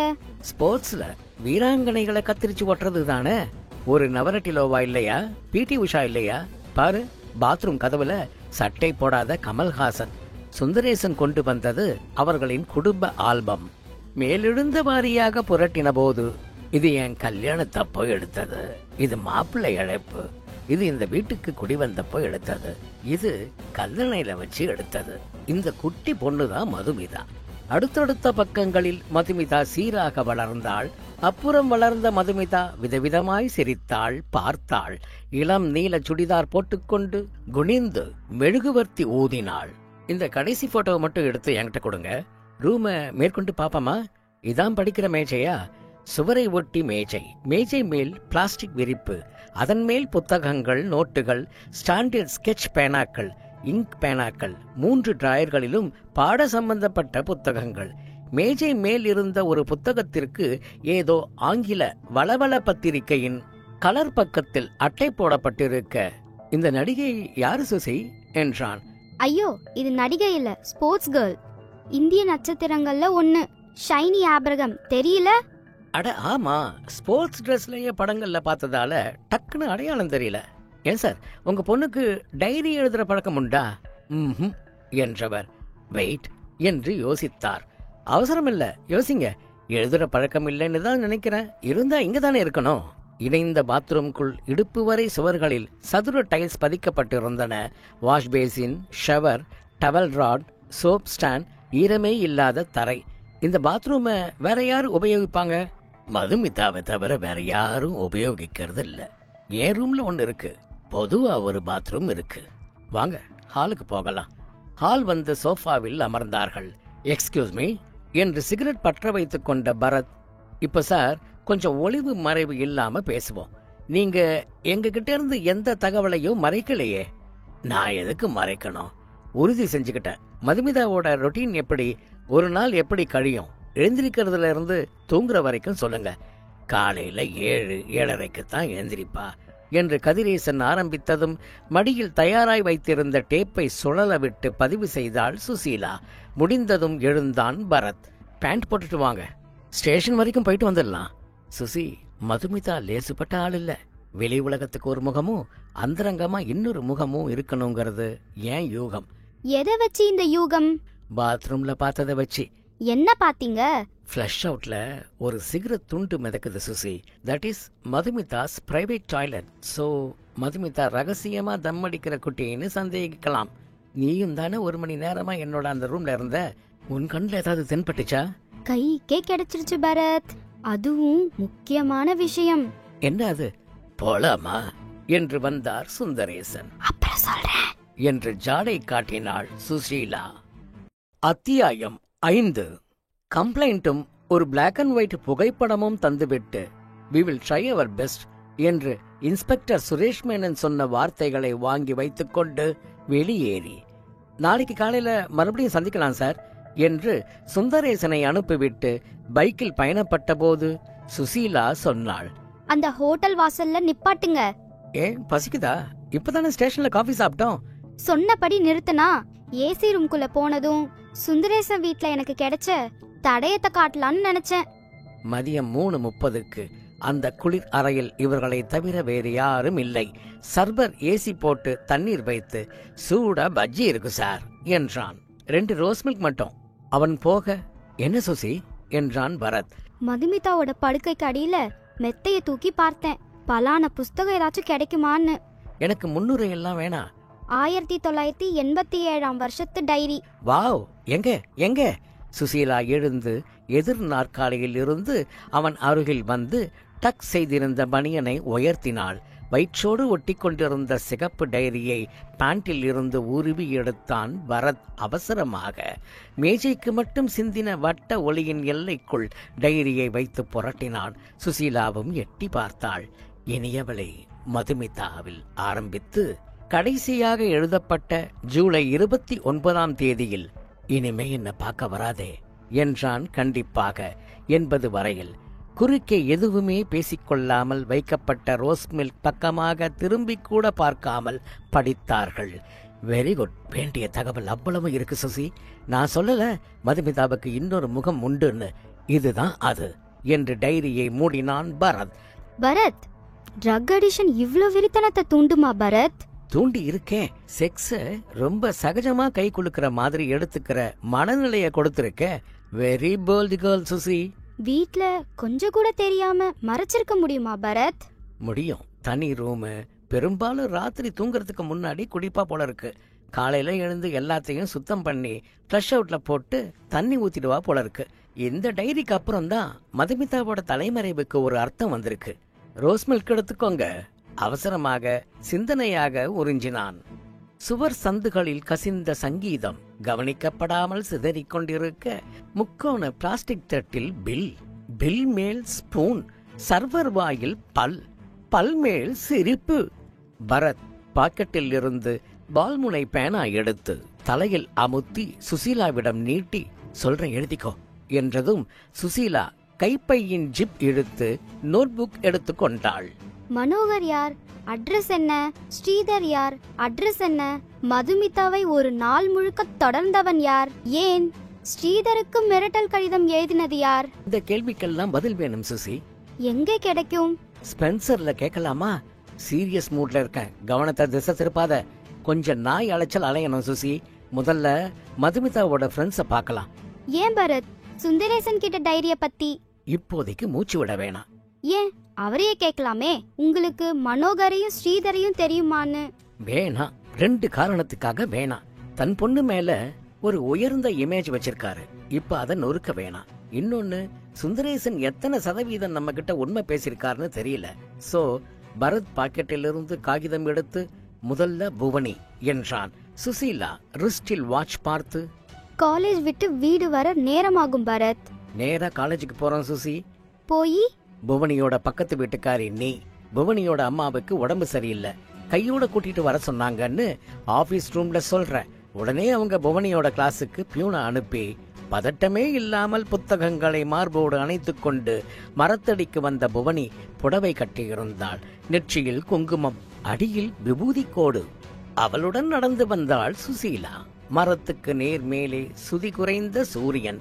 மேடம், முதல்ல மன்னிச்சிடுங்க, உங்க அம்மாவுக்கு ஒண்ணும் இல்ல, நல்லா இருக்காங்க. உங்களை வரவழைக்கிறதுக்காக. ஏன் சிரிக்கிறீங்க என்றான் பரத். சார், 5 வயசுலயே அம்மா செத்துட்டாங்க. பியூன் வந்து சொன்னதும் என் ஃப்ரெண்ட்ஸ் ஒரு மாதிரியா என்னை பார்த்து அனுப்பி வச்சாங்க. பரவாயில்ல, என்ன விஷயம் சொல்லுங்க சார் என்றாள் புவனி. மறுபடியும் கிளாஸுக்கு போகணுமா நீங்க? நோ தேங்க்ஸ் சொல்லணும்னா ஒரே தலைவலி கிளாஸ், எப்படா முடியும்னு இருந்தேன். பக்கத்துல ஒரு பார்க் இருக்கு, அங்க வந்து தேங்க்ஸ் சொல்றீங்களா? ஒண்ணுமில்ல, உங்க ஃப்ரெண்டு மதுமிதா பத்தி கொஞ்சம் பேசணும். பைக் இங்கேயே இருக்கட்டும் சுசி, கவனமா பாத்துக்க, 10 நிமிஷத்துல வந்துடுறோம் என்றவன் அவளின் முறைப்பை பார்த்து, சரி இல்ல நீயும் வா என்றான். பார்க்கில் பட்சிகள் கூட மத்தியான உறக்கத்தில் இருந்தன. எதற்கோ தூக்கம் அனுஷ்டிப்பாய் மரங்கள், செடிகள், இலைகள் மில்லிமீட்டர் கூட அசையாமல் வரைந்து வைத்த சித்திரங்களாய் சிமெண்ட் பெஞ்சின் சாயும் பகுதியில் காங்கிரீட் கொட்டி போய் அங்கங்கே துருபிடித்த கம்பிகள் தெரிந்தன. சுசீலா ஓலை சுவடி மாதிரி இருந்ததை கைப்பையில் இருந்து எடுத்து சை என்று விரித்து விசிறியாக்கி தனக்கு மட்டும் விசிறிக் கொண்டாள். மதுமிதாவுக்கு நீங்க நெருக்கமான ஃப்ரெண்டா? அவளுக்கு யாருமே நெருக்கம் கிடையாது. வேணும்னா விரும்பி பேசுவா, வேணானா உதறி பேசுவா. ஆமா, நீங்க போலீஸா என்றாள் புவனி வியர்வை ஒற்றிக்கொண்டு. இல்லை, தனியார் துறை. 1ஆம் தேதியிலிருந்து மதுமிதாவை காணுங்கிறது உங்களுக்கு தெரியுமா? டேப்பை ஆன் பண்ணிக்கோ சுசி. தெரியும். எப்படி? அவங்க அப்பா என்ன போன்ல விசாரிச்சாரு. அது மட்டும் இல்லாம 4 நாளா கிளாஸ்க்கு வரல, அதனால நானா யூகிச்சுக்கிட்டேன். எங்க போயிருக்கலாம்? தெரியல சார், என்கிட்ட சொல்லல எதுவும். மதுமிதா நல்ல பொண்ணா? அப்படிதான் இருந்தா. சமீப காலமா அவ போக்குல மாறுதல் இருந்துச்சு. என்ன மாறுதல்? வாழ்க்கை நிலை இல்லாதது. ஒவ்வொரு சந்தர்ப்பத்தையும் பயன்படுத்தி சந்தோஷமா இருக்கணும்னு சொல்லுவா. மன திருப்தி தான் முக்கியம். எதுல அது கிடைக்குமோ அது தப்பா இருந்தா கூட செய்யலாம்னு சொல்லுவா. அப்புறம் ஒழுக்கம்ங்கிற கட்டுப்பாட்டை விலக்கி வச்சுட்டா உலகத்துல எவ்வளவு சுகங்கள் இருக்கு தெரியுமான்னு சொல்லுவா. ஒருத்திக்கு ஒருவங்கிறது ரொம்ப ரேஷன் செய்யப்பட்ட சொர்க்கம். சோ வெரைட்டில என்ன தப்புன்னு கேப்பா. அதனால சரி, அவ போக்கு சரியில்லைன்னு நான் அவ கூட பழகிறதையே குறைச்சுக்கிட்டேன். உங்களுக்கு ஸ்ரீதர தெரியுமா? இந்த காலேஜ் தான், சரியான பொறுக்கி. அவன் கூட கார்ல மதுமிதா போனதா ஒரு தடவை கேள்விப்பட்டேன். ஸ்ரீதர் என்ன படிக்கிறான்? MA history 2nd year. அவன் அட்ரஸ் தெரியுமா? ஆபீஸ்ல கேட்டா சொல்வாங்க. ஒரு வாரமா அவன் காரையே காணோம். நினைச்சா வருவான். எவட அகப்படுவான்னு தேத்துறதுக்காகவே காலேஜ்ல சேர்ந்தானா. Rowdy rascal. பெரிய இடத்து பிள்ளையா? ஆமா, அப்பா பெரிய பில்டிங் கான்ட்ராக்டராம். எக்ஸ்கியூஸ் மீ, எனக்கு சிகரெட் புகை அலர்ஜி. ஓ சாரி என்று சிகரெட்டை பெட்டிக்குள் போட்டுவிட்டு, மதுமிதா யாராச்சும் லவ் பண்றதா உங்ககிட்ட சொல்லியிருக்காளா இல்ல சார். என்று காதுகளில் வளையல்கள் அசைய அவசரமாக மறுத்தாள். மனோகர்னு யார பத்தியாவது சொல்லி இருக்கணுமே. மனோகர், எஸ், மனோகர்னு ஒரு பைத்தியம் என்ன காதலிக்குதுடி. இது 4வது லெட்டர், 5வது லெட்டர்னு காமிச்சு என் கண்ணு எதிர்க்கவே கிழிச்சு போட்டுடுவா. நீ அவனை விரும்பலன்னு நேராவே சொல்லிடுன்னு கேட்டேன். சொல்லணும்னா. அவரை பத்தி வேற ஏதாவது தெரியுமா? கவிதை எழுதுறவன்னு சொன்னான். ஆனா யாரு என்னன்னு விவரம் எதுவும் சொல்லல. Right. Miss Pavuni, by the by, உங்க பேர் நல்லா இருக்கு. எங்க ஆபீஸ்ல ஒரு புது ஸ்டாஃப். பேர் என்ன தெரியுமா? வேணாம், ட்ராக் மாறி போயிடுவேன். இப்போ 1ஆம் தேதி தான் வைஸ் பிரின்சிபல் செத்தது இல்லையா? ஆமா. அன்னைக்கு மதுமிதா உங்ககிட்ட பேசினது என்ன? பாட சம்பந்தமா பேசினோம். உற்சாகமா இருந்தாளா? கலகலப்பா தான் இருந்தா. ஹாலிடேன்னு அறிவிச்சதும் 2 பேரும் சேர்ந்து தான் பஸ் ஸ்டாப் போனீங்களா? இல்ல, நான் மொபைல் வச்சிருக்கேன். அவ எங்க போனான்னு கவனிக்கல. ஒரு உதவி செய்யணுமே நீங்க. என்ன? உங்க கிளாஸ்மேட்ஸ் அத்தனை பேரையும் நீங்க ஒரு கேள்வி கேட்கணும். விடுமுறைன்னு அறிவிச்சதுக்கு அப்புறம் மதுமிதாவை பாத்தீங்களா? எங்க? நீங்க விசாரிச்சு சொல்ற தகவல் எனக்கு உதவியா இருக்கும். சரி சார், நாளைக்கு காலையில விசாரிக்கிறேன். இந்தாங்க என் கால். போன் செஞ்சா போதும். போலாமா? வாங்க. மறுபடியும் காலேஜ் வந்ததும் புவனி ஸ்கூட்டர் ஸ்டாண்டுக்கு நடக்க, ரித்மிக் வாய்ஸ் அண்ட் வாக் என்ற பரத்தின் தாடையை பிடித்து திருப்பி, போத்தது போதும் என்றாள் சுசீலா. சுசி, நீ ஆபீஸ் போய் ஒரு புன்னகையை கொடு. 2 அட்ரஸ் வாங்கிக்க. நான் இங்கேயே வெயிட் பண்றேன். ஒரு அட்ரஸ் ஸ்ரீதர், இன்னொன்னு யாருது? ப்ரொஃபசர் தேவேந்திரன். மதுமிதா யார் கூட எல்லாம் பழக்கம் வச்சிருந்தாலோ அத்தனை பேரையும் சப்ஜாடா பாத்துடலாம். மதுமிதாவுக்கு ஜாக்கெட் தைக்கிற டெய்லர்ல இருந்து, டைப்ரைட்டிங் இன்ஸ்டிடியூட் மேனேஜர்ல இருந்து, மதுமிதா வழக்கமா ஏறுற இறங்குற பஸ் ஸ்டாப்ல பக்கத்துல வெத்தலைப்பாக்கு கடை வச்சிருக்கிறவன் வரைக்கும் ஒருத்தர விடுறதா இல்ல. போ, இந்த சிகரெட் முடிகிறதுக்குள்ள வா என்று சிகரெட் ஒன்றை பற்ற வைத்துக் கொண்டான் பரத். அத்தியாயம் 6. அவன் மாணவனைப் போல கை கட்டி இருந்தான். அடர்த்தியாக தாடி வைத்திருந்தான். சட்டையும் பேண்டும் கசங்களாய் கொஞ்சம் அழுக்காய் இருந்தது. பார்வை சுழலும் மின் விசிறியிலேயே நிலைத்திருந்தது. எதிரே சுழல் நாற்காலியில் கண்ணாடி அணிந்த டாக்டர். அருகே கவலையில் நனைந்தெடுத்த முகத்துடன் ஜிப்பா அணிந்த பெரியவர். தலையில் காலி மனை, கண்களில் கண்ணீர் முனை. இதே மாதிரி தான் டாக்டர். எப்ப பார்த்தாலும் வெறிச்சு பார்த்துக்கிட்டு உக்காந்துக்கிறான். சாப்பிட வாடான்னா அழுவுறான். கோபமா திட்டுனா சிரிக்கிறான். வர வர பதிலே குறைஞ்சு போச்சு. எத்தனை நாளா இப்படி? 1 மாசமாவே ரொம்ப டல்லாயிட்டான். வருவான், படிப்பான், என்னமோ கிறுக்குவான், போவான். ஒரு எந்திரம் மாதிரி நடந்துகிட்டான். என்கிட்டையும் சரியா பேசுறதில்ல, அம்மா கிட்டையும் சரியா பேசுறதில்ல. எல்லாரும் பேயடிச்சிடுச்சுன்னாங்க, மந்திரிச்சோம், சூன்யம் வச்சுட்டாங்க. நாங்க நிவர்த்தி செஞ்சோம், கல்யாணம் பண்ணா சரியா போயிடும். நாங்க சொந்தத்திலேயே பொண்ணு இருக்கு, சரின்னு அதுக்கான ஏற்பாடுகள்ல இறங்குனா இப்ப 1 வாரமா இந்த வெறிச்ச பார்வை வந்திருக்கு. சம்மதம் இல்லாம சிரிக்கிறதும் அழுவறதும் வந்திருக்கு. ஏதோ மைண்ட்ல டிப்ரெஷன் நினைக்கிறேன். சரி பண்ணிடலாம் என்று டாக்டர் பேனா எடுத்து மூடியை பின்னால் சொருகிக் கொண்டு, பேஷண்ட் பேர் என்ன என்றார். மனோகர். மனோகர், இங்க என்ன பாருங்க. மனோகர் ஒருமுறை பார்வையை தாழ்த்தி அவரை உற்று பார்த்துவிட்டு மறுபடி மின்விசிறியை பார்த்தான். என்ன தெரியுதா? நான் யாரு சொல்லுங்க? அந்த ஃபேனை அணைச்சிடுமா என்றார் மரியாதையான தூரத்தில் நின்ற நர்ஸிடம். ஃபேன் அணைக்கப்பட்டதும் பார்வையை தாழ்த்தினார். நான் பேசுறது கேக்குதா? தலையாட்டினான். உங்க பேர் என்ன சொல்லுங்க? மனோகர் என்றதும் பெருமூச்சு விட்டார் டாக்டர். தன்னிலை உணர்கிற சக்தி இருக்கு. நல்ல வேளை ரொம்ப எக்ஸ்ட்ரீம் ஸ்டேஜ் இல்ல என்று மனோகரின் அப்பாவிடம் சொல்லிவிட்டு திரும்பி, காஃபி வேணுமா மனோகர் என்றார். தலையாட்டினார். பையனை அழைத்து வாங்கி வரச் சொன்னார். பல்ஸ் பார்த்தார், இரத்த அழுத்தம் பார்த்தார், ஸ்டெத் வைத்து மார்பில் முதுகில் பார்த்தார். கேட்டார். அத்தனை கேள்விகள் கேட்டார். 4 கேள்விகளில் ஒன்றுக்கு என்றான், என்றான், இல்லை என்றான். 2 வார்த்தைகள் உபயோகித்து பேசவே இல்லை. டாக்டர் மனோகரின் அப்பா பக்கம் திரும்பினார். உங்க பையன் என்ன படிச்சிருக்காரு? BA. என்ன செய்யறாரு? எதுவும் செய்யறதில்ல. எனக்கு உதவியா சமயத்துல கணக்கு எழுதுவான், பணம் வசூல் பண்ணிட்டு வருவான். உங்களுக்கு என்ன தொழில்? அடகு கடை வச்சிருக்கான் சார். உங்க பையனுக்கு சமீபத்துல பெரிய ஏமாற்றம் ஏதாச்சும் கிடைச்சதா? வீட்ல துக்க சம்பவம் ஏதாவது? அதெல்லாம் எதுவும் இல்ல டாக்டர். எங்களுக்கு ஒரு பொண்ணு ஒரு பையன் டாக்டர். பொண்ணு கல்யாணமாகி ஸ்டேட்ஸ்ல இருக்கா. வசதிக்கு குறைச்சல் இல்ல.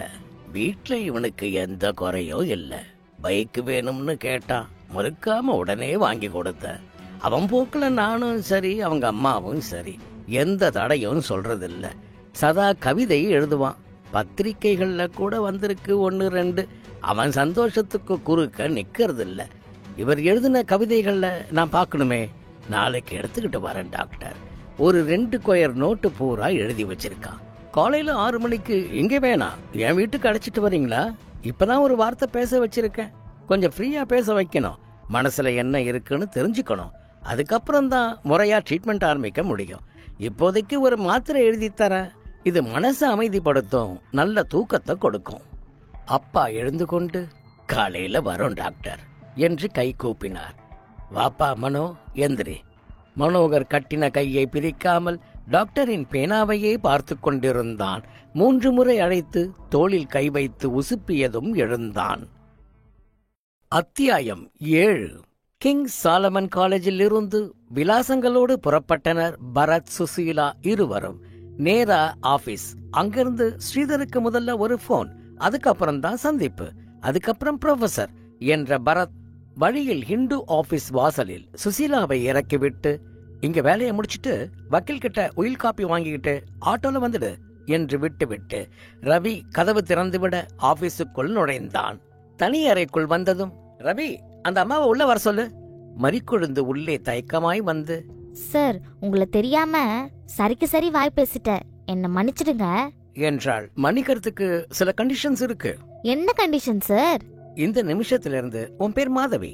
நாளைக்கே கெசட்ல திருத்தம் வெளியிட அப்ளை பண்ணிடு. அப்புறம் உனக்கு மாடர்ன் ட்ரெஸ் பிடிக்காதா? பிடிக்கும் சார், பணம் அதிகமாகுமே. அவ்வளவுதானே. உனக்கு சம்பளத்துல அட்வான்ஸ் தர சொல்றேன். மாடர்ன் ட்ரெஸ் தான் போடணும், தெரியுமா? Okay sir. அப்புறம் ஜடை போட்டு இப்படி நுனி வரைக்கும் ரிப்பன் வச்சு பின்னி, நோனோ ஒரு பியூட்டி பார்லருக்கு போ. தலைய அலசு. உன் முகத்துக்கு எந்த ஹேர் ஸ்டைல் பொருத்தம்னு தேர்ந்தெடுத்துக்கோ. செலவெல்லாம் ஏஜென்சி ஏத்துக்கோ. ரொம்ப சந்தோஷம் சார். ஒரு பழமொழி தெரியுமா? நினைச்சது கிடைக்கலன்னா கிடைச்சத நினைச்சதா நினைச்சுக்கணும்னு. அது மாதிரி உன்னை மாத்தி காட்டுறேன். ரைட், இந்தா கேசட்டை ரிவர்ஸ் பண்ணி டேப் ரன்னிங் ஸ்பீட குறைச்சி வச்சுக்கிட்டு இதுல பதிவாயிருக்கிற கேள்வி பதில்களை ஒரு வார்த்தை மாறாம காகிதத்துல எழுதி கொண்டா பார்க்கலாம். அவள் போனதும் ஸ்ரீதரின் எண்ணுக்கு சுழற்றினான். பெல் அடித்து ரவியை அழைத்து 10 ரூபாய் நோட்டை நீட்டி சிகரெட் பாக்கெட்டை காட்டி, ஹலோ மிஸ்டர் ஸ்ரீதர் இருக்காரா? நீங்க யாரு? ஐ எம் பத்மநாபன், அவர் ஃப்ரெண்டு. ஸ்ரீதர் 10ஆம் தேதி தான் ரிட்டர்ன் ஆவறான். எங்கிருந்து சார்? தெரியாதா? சிங்கப்பூர், மலேசியா பேக்கேஜ் டூர் போயிருக்கான். நீங்க யார் சார்? அவன் அப்பா. எந்த கம்பெனியோட package tour sir? Gold Win Travels தெரியுமா? அவங்களோடது. என்னைக்கு புறப்பட்டாரு? என்னைக்கு? வெயிட், 31ஆம் தேதி. எதுவும் முக்கியமான விஷயமா? இல்லைங்க, அவசரம் இல்ல, அவர் வந்ததும் பேசிக்கிறேன், தேங்க்யூ என்று வைத்துவிட்டு டெலிபோன் டைரக்டரி புரட்டி கோல்ட்வின் டிராவல்ஸ் நம்பர் கண்டுபிடித்து, கோல்ட்வின்ஸ் என்றால் எவ்வளோ குரலில் ஐஸ் கலக்கி. மூன்லைட் டிடெக்டிவ் ஏஜென்சில இருந்து பேசுறேன். ஒரு தகவல் வேணும் மேடம். உங்க Malaysia Singapore package tour group எப்ப புறப்பட்டுச்சு? 31ஆம் தேதி சார். அதுல ஸ்ரீதர்னு ஒரு பேர் இருக்கான்னு தெரியணுமே. Wait a minute please. குண்டூசி எடுத்து பல் குத்தினான். ஆமா sir, R Sridhar. One more question please. Tour programme முடிஞ்சு எப்ப திரும்புது இந்த குரூப்? 10ஆம் தேதி மத்தியானம் சார். தேங்க்யூ. லொடக் என்று ரிசீவரை வைத்தான். சுசீலா வந்தவுடன் உயில் காப்பியை வாங்கி டிராயரில் வைத்துவிட்டு, the strong suspect has a strong alibi. டைரியை வச்சு நாம ஸ்ரீதர் பேர்ல தான் பெரிய வட்டம் போட்டு வச்சோம். பையன் 31ஆம் தேதியே புறப்பட்டு சிங்கப்பூர் போயிட்டான். 10ஆம் தேதி தான் வரான். மதுமிதா காணாம போனது 1ஆம் தேதி. சுசீலா எதிர் நாற்காலியில் அமர்ந்து கொண்டு, அப்போ அடுத்த நபர் மனோகர் தான். புவனிக்கிட்ட இருந்து எந்த உருப்படியான தகவலும் கிடைக்கலையே. நோ, மனோகர் கவிதை எழுதுறவன்னு ஒரு தகவல் தந்தா. எவ்வளவு ஹெல்த்தியான தகவல் தெரியுமா அது? இப்போ அடுத்து என்ன? டாக்டர் விக்னேஸ்வரன், 5:30 மணிக்கு அப்பாயின்மெண்ட் கொடுத்திருக்காரு.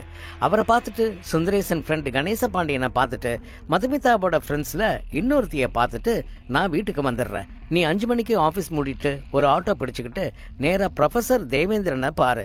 அப்புறம் மதுமிதாவோட இன்னும் 2 ஃப்ரெண்ட்ஸை பாரு. முடிச்சுட்டு என் வீட்டுக்கு வந்துடு. அப்புறம் உன்னை ஹாஸ்டல்ல டிராப் பண்றேன். பரத் எழுந்து அறைக்குள் அறையாயிருந்த பாத்ரூமிற்குள் சென்று முகம் கழுவி அங்கேயே இருந்த கண்ணாடியை பார்த்து தலை சீவி பவுடர் ஒற்றிக் கொண்டான். புறப்படும் முன், சுசீலா, இன்னொரு காரியம் செய்.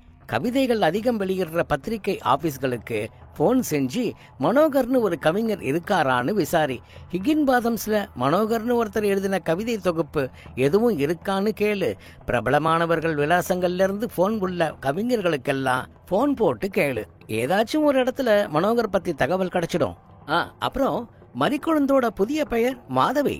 இன்னும் 1 வாரத்துல பாரு, நீயே அசந்துடுவ. களிமண் பானையாகிறதில்லை, வெற்றி நிலத்திலே தானே பின்னாடி பயிர் வளருது. அது மாதிரி முதுகில் ஏதாவது எரியப்படலாம் என்கிற அபாயத்தில் அவசரமாக அறையை விட்டு வெளியேறினான் பரத்.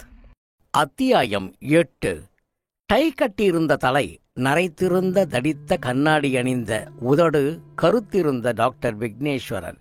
அது எப்படி சார், என் பேஷண்ட்டை பத்தின விவரங்களை நான் சொல்வேன் எதிர்பார்க்கறீங்க என்றார். பரத், கட்டாயமே கிடையாது, இதுல உதவுங்கன்னு வேண்டுகோள் தான். உங்க பதில்களால ஒரு பொண்ணை பத்தி சரியான முடிவுக்கு வரலாம். இன்ஃபேக்ட் நான் சொன்ன மதுமிதா இந்த செகண்ட் உயிரோட இருக்காளா இல்ல செத்து சாம்பல் ஆயிட்டாளான்னே தெரியல. எந்த முடிவுக்கும் வர முடியல என்றான். பொண்ணு காணாம போயிருக்கிறதுக்கும் அம்மாவோட உடல்நிலைக்கும் ஏன் தொடர்பு படுத்துறீங்க சார்? அம்மாவை பத்தி அப்பா சொன்னதெல்லாம் உண்மைகளான்னு ஊர்ஜிதம் செஞ்சுக்கிட்டா சௌகரியம்னு தான் உங்களை விசாரிக்க வந்தேன். வெல், உங்களுக்கு என்ன தெரியணும்? மிஸ்டர் சுந்தரேசனோட மனைவி ராதிகாவோட இதயத்தோட நிலை என்ன? ஒரே வார்த்தையில சொல்லணும்னா கிரிட்டிக்கல். ஓபன் ஹார்ட் சர்ஜரி ஒன்னு செஞ்சே ஆகணுங்கிற நிலைதான். நான் தான் சிஎம்சிக்கு அனுப்பின அதிர்ச்சியான செய்திகள். எஸ், அவங்க இதயத்தை பாதிக்கும். There is a weak spot in her heart. அதிகமான அதிர்வு கூட கூடாது, ஓடக்கூடாது, எக்ஸசைஸ் செய்யக்கூடாது, அதிக பாரம் தூக்கக்கூடாது, பெரிசா சிரிக்கக்கூடாது, விசனப்படக்கூடாது.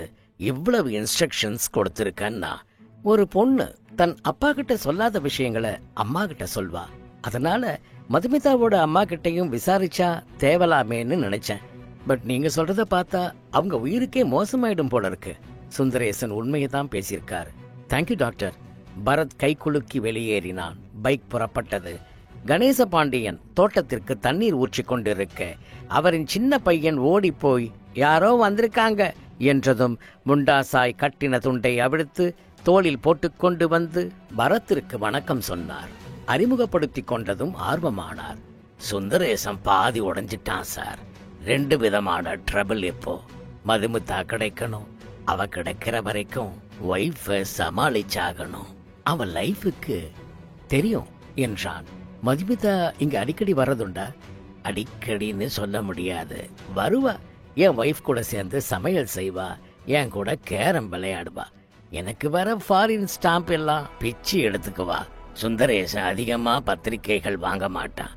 அவ படிப்பு கெட்டுடும்னு.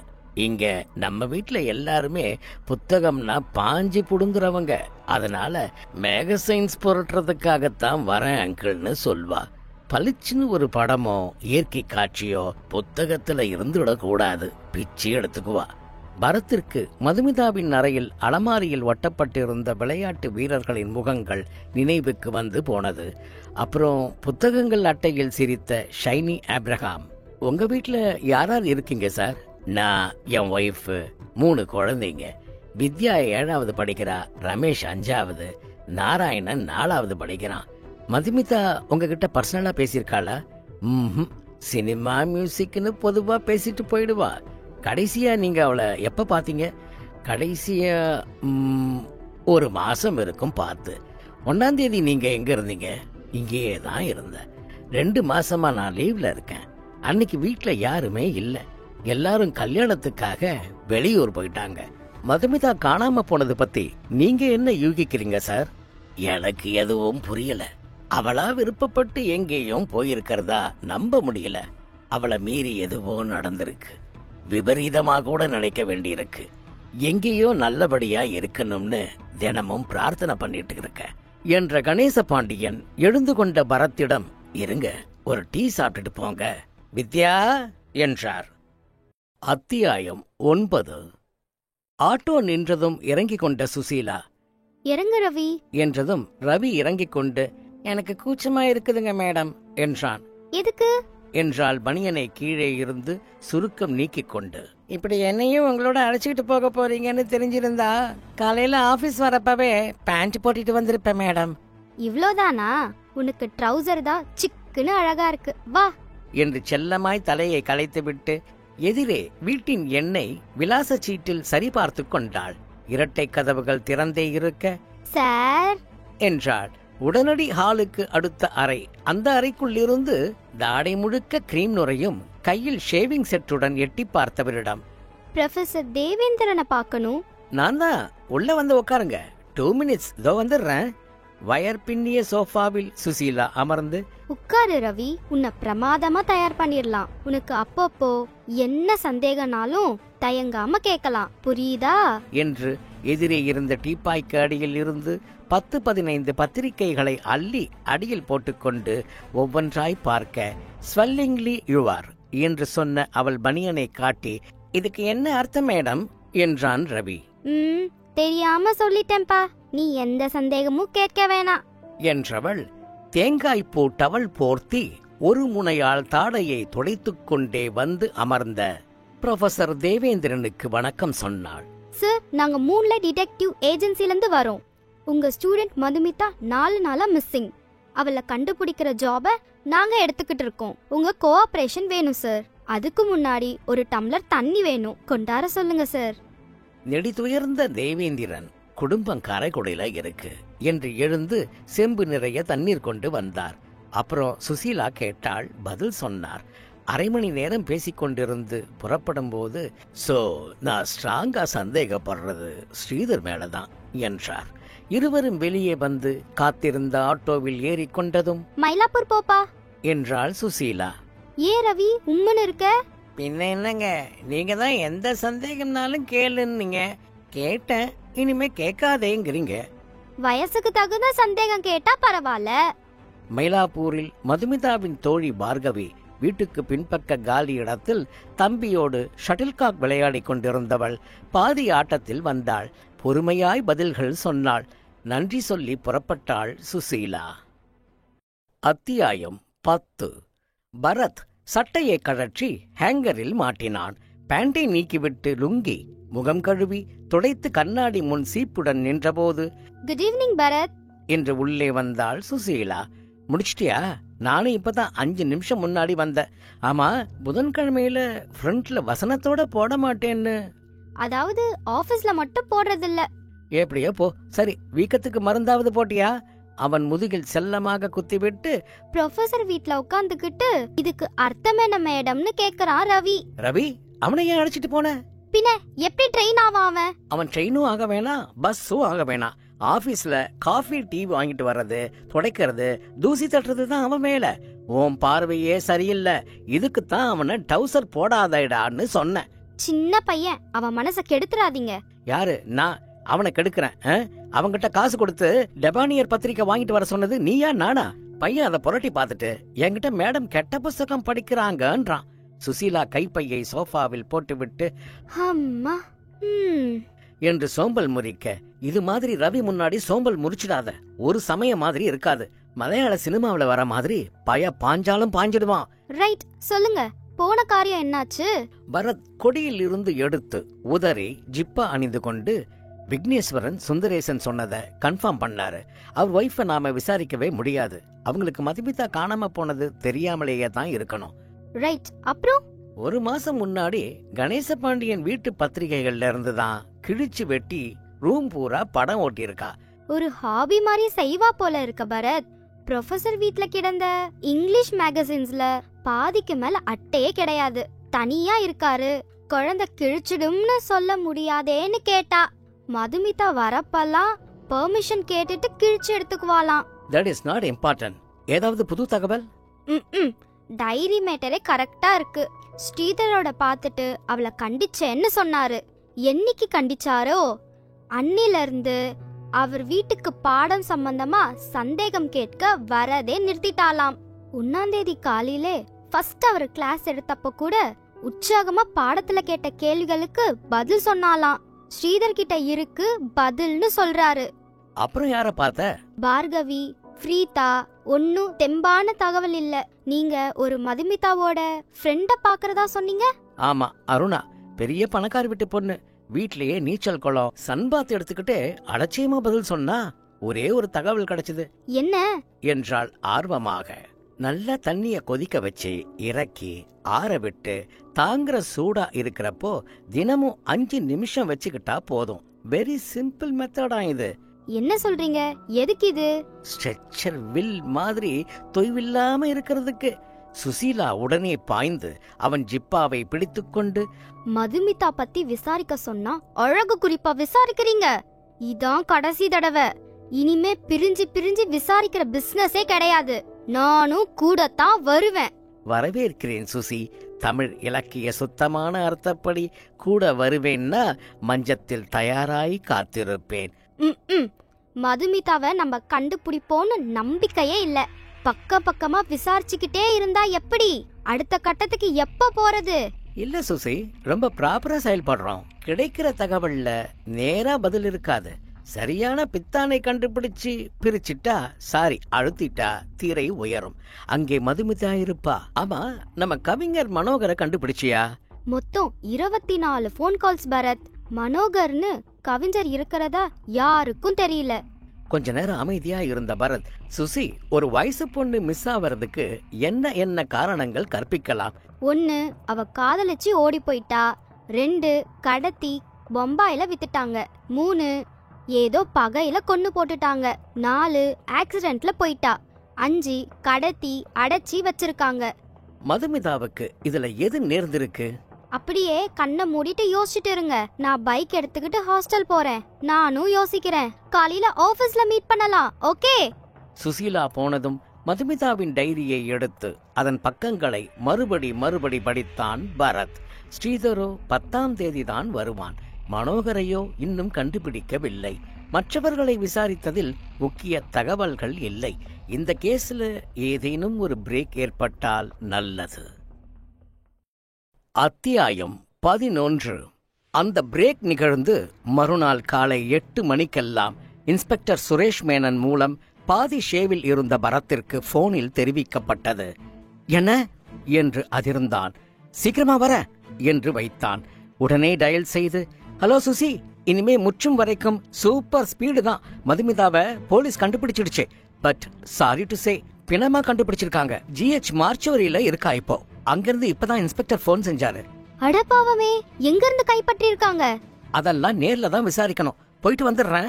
பரத் அவசரமா ஷேவிங் முடித்துக்கொண்டு குளித்து ஆட்டோவில் புறப்பட்டு அரசாங்க மருத்துவமனையில் தலையில் அடித்துக்கொண்டு அழுத சுந்தரேசனை அணைத்து தோளில் ஆறுதலாக தட்டினான். பாடியை பார்த்து அடையாளம் சொல்லிட்டீங்களா சார்? பாடியா? அது தசைக்கூழ்.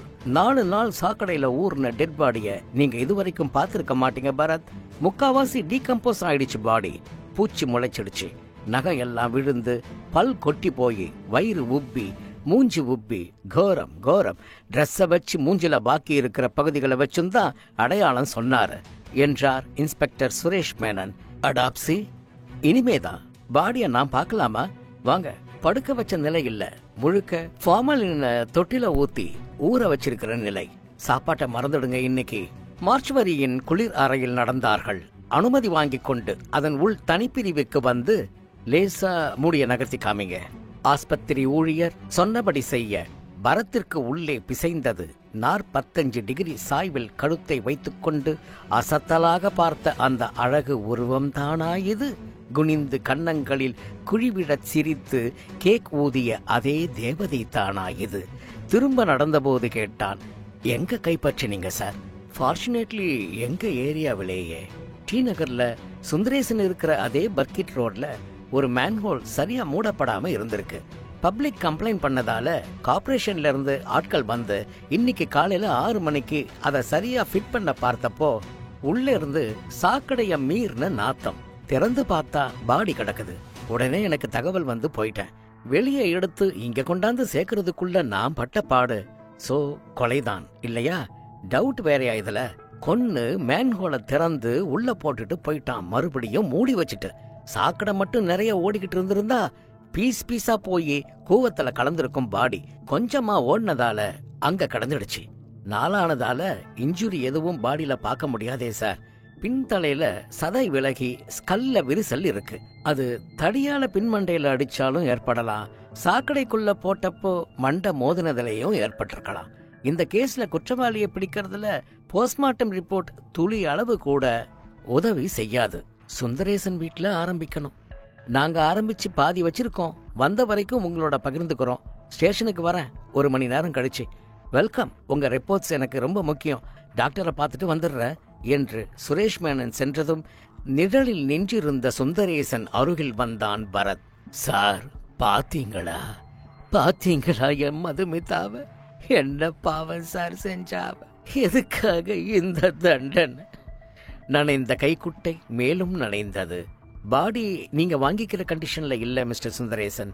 கையெழுத்து போட்டு கொடுத்து அவங்களையே டிஸ்போஸ் பண்ண சொல்லிடுங்க. உங்க ஒய்ஃபுக்கு எப்படி சார் சொல்வேன்? கடவுளே, எனக்கு எதுவுமே புரியல. கவலைப்படாதீங்க. போன உயிருக்கு நாம எதுவும் செய்ய முடியாது. இருக்கிற உயிரையாவது தொலைக்காம இருக்க முயற்சி பண்ணலாம்.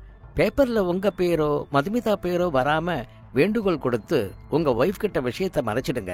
அவங்க வந்ததும் மதுமிதா வடக்கு பக்கம் 15 நாள் டூர் போயிருக்கான்னு சொல்லுங்க. அப்புறம் கொஞ்சம் கொஞ்சமா உண்மையை தெரியப்படுத்துங்க. உங்க சொந்தக்காரங்களுக்கும் சொல்லி வச்சிடுங்க. அப்புறம் மதுமிதா போட்டிருந்த ட்ரெஸ், வளையல் எக்ஸெட்ரா எல்லாம் இப்போ ஸ்டேஷன்ல இருக்கா? ஆமா, லிஸ்ட் எழுதி கொடுத்தாங்க என்று பாக்கெட்டில் இருந்து அவர் எடுத்து தந்த லிஸ்டை பார்த்துவிட்டு, மதுமிதா காலேஜுக்கு எடுத்துக்கிட்டு போன புக்ஸ், டிஃபன் பாக்ஸ் இதுல வரலையே, செருப்பும் கூட இதுல இல்ல. சரி, உங்களை அப்புறம் பார்க்கறேன் என்று புறப்பட்டு மாதவி பேண்ட் அணிந்திருப்பதை கூட கவனிக்க நேரமில்லாமல் அவளை கடந்து அறைக்குள் வந்து டெலிபோன் பேசிக் கொண்டிருந்த சுசீலா முடிப்பதற்காக காத்திருந்தான். ஆமாங்க, மனோகர் தான் பேரு. புனை பேரா? தெரியாதுங்களே. சரிங்க, தேங்க்ஸ் என்று வைத்தாள். யார் சுசி? நேத்து பெரிய பத்திரிகைக்காரங்களை கூப்பிட்டேன். இப்போ விட்டு போன பத்திரிகைகளை கூப்பிடுறேன். மனோகரை பிடிக்க முடியலையே. நீங்க சொல்லுங்க, மதுமிதாவை எப்படி? பரத் 11ஆம் அத்தியாயத்தின் போன வரி வரை சுருக்கிச் சொல்லி, மனோகரோட அட்ரஸ் மதுமிதாவோட டைரியில இருக்கு சுசி. நான் தான் சரியா கவனிக்கல. வா போலாம். பைக் சாவி எடுத்துக்கோ. ஓடிக்கொண்டிருக்கும் பைக்கில் பின்னால் உட்கார்ந்து காதுக்கருகில் கேட்டாள் சுசீலா. டைரியில மனோகர் அட்ரஸ் நான் பார்க்கலையே. ஓட்டிக்கொண்டே சொன்னான். நேரடியா இல்ல சுசி, மனோகரோட சந்திப்புகளை மட்டும் படிச்ச. சின்ன சின்ன தகவல் இருக்கு. அதுல லெட்டர் கொடுத்து விட்டு பைக்கில் போனான்னு இருக்கு. சோ மனோகர் கிட்ட பைக் இருக்கு. இந்த ஒரு நாள் டைப்ரைட்டிங் இன்ஸ்டிடியூட் வாசல்ல சந்திச்சு பேசுறப்போ பக்கத்துலதான் வீடு வான்னு சொல்றான். மதுமிதா டைப்ரைட்டிங் படிச்சது கோடம்பாக்கம் விநாயகா இன்ஸ்டிடியூட். சோ மனோகர் என்கிற கவிஞன் பைக் வைத்திருப்பவன் கோடம்பாக்கம் விநாயகா இன்ஸ்டிடியூட் அருகில் வீடுள்ளவன். இத்தனை தகவல்கள் போதாதா? மிக மிக போதுமானதாக இருந்தது. பரத் கோடம்பாக்கத்தில் வண்டியை நிறுத்தினது ஒரு motor bike work shop. Bike வைத்திருக்கும் மனோகர் என்றதும் வட்டிக்கடைக்காரர் புள்ள என்றார்கள். தெளிவாய் வீட்டிற்கு வழி சொன்னார்கள். வீடு அமைதியாயிருந்தது. சித அழகப்பன் பேங்கர்ஸ் என்று போர்டு மாட்டியிருந்தது. கொல்லைப்பக்கம் ஒரு கண்ணுக்குட்டி மம்மியை அழைத்தது. சார் என்றதுமே திரை விளக்கி எட்டி பார்த்த அம்மாளை உருக்கினால் 2 கிலோ தங்கம் தனியாய் நிற்கும். யாரு என்றாள். கதவை திறங்க, மனோகரை பார்க்கணும். வந்து சந்தேகமாய் கதவை திறந்தாள். மாத்திரை சாப்பிட்டான், இப்பதான் தூங்குறான். ஆமா, நீங்க யாரு? என்ன வேணும்? அவங்க அப்பா கடைக்கு போயிருக்காரு. மனோகருக்கு என்ன, உடம்பு சரியில்லையா? நான் அவர் ஃப்ரெண்டு. முதல்ல உள்ள வாங்க. கூடத்தின் ஓரத்தில் கட்டிலில் உறங்கிக் கொண்டிருந்தான் மனோகர். தலைமாட்டில் ஸ்டூல் மேல் மாத்திரை பட்டைகள். படுக்கையில் அவன் கையருகே தடித்த நோட்டுக்குள் பென்சில் செருகி இருந்தது. சட்டையில் வேட்டியில் ஒரு வார அழுக்கு. என்ன பண்ணுது என்றான் பரத். 1 மாசமாவே புத்தி சரியில்லைங்க தம்பி. பேதலிச்சு போய் கிடக்குறான். சம்பந்தம் இல்லாம பேசுறது, சிரிக்கிறது. வைத்தியம் பாத்துக்கிட்டு இருக்கிறோம். கரண்ட் எல்லாம் வைக்க போறாங்களாம். உட்காருங்க. கூட படிச்சவங்களா? ஆமா என்று நாற்காலியில் அமர்ந்தாள் சுசீலா. என்ன நோட் இது, பார்க்கலாமா என்று எடுத்தாள். கவிதையாமே, பொழுதன்னைக்கும் எழுதுவான். டாக்டர் கூட கொண்டார சொல்லி படிச்சு பார்த்தாரு. பார்த்துட்டு உங்க பையன் யாரோ ஒரு பொண்ண மனசுல நினைச்சிட்டு இருக்கான். ஆசை கை கூடல. அந்த ஏமாற்றம் தான் மனச உடைச்சு போட்டிருக்குன்னு சொன்னாரு. பாவி மவன் சொல்லலையே எங்க கிட்ட. சொல்லிருந்தா நாங்க மறுப்பு ஒன்னும் சொல்லிருக்க மாட்டோமே. இருங்க, டீ போட்டு கொண்டார. பரத் சுசீலாவை பார்த்தான். மதுமிதாவோட விளையாட்டு ஒரு இளைஞனை எந்த நிலைமைக்கு கொண்டு வந்து வச்சிருக்கு பாரு. சுசீலா அந்த கவிதை நோட்டை புரட்டினாள்.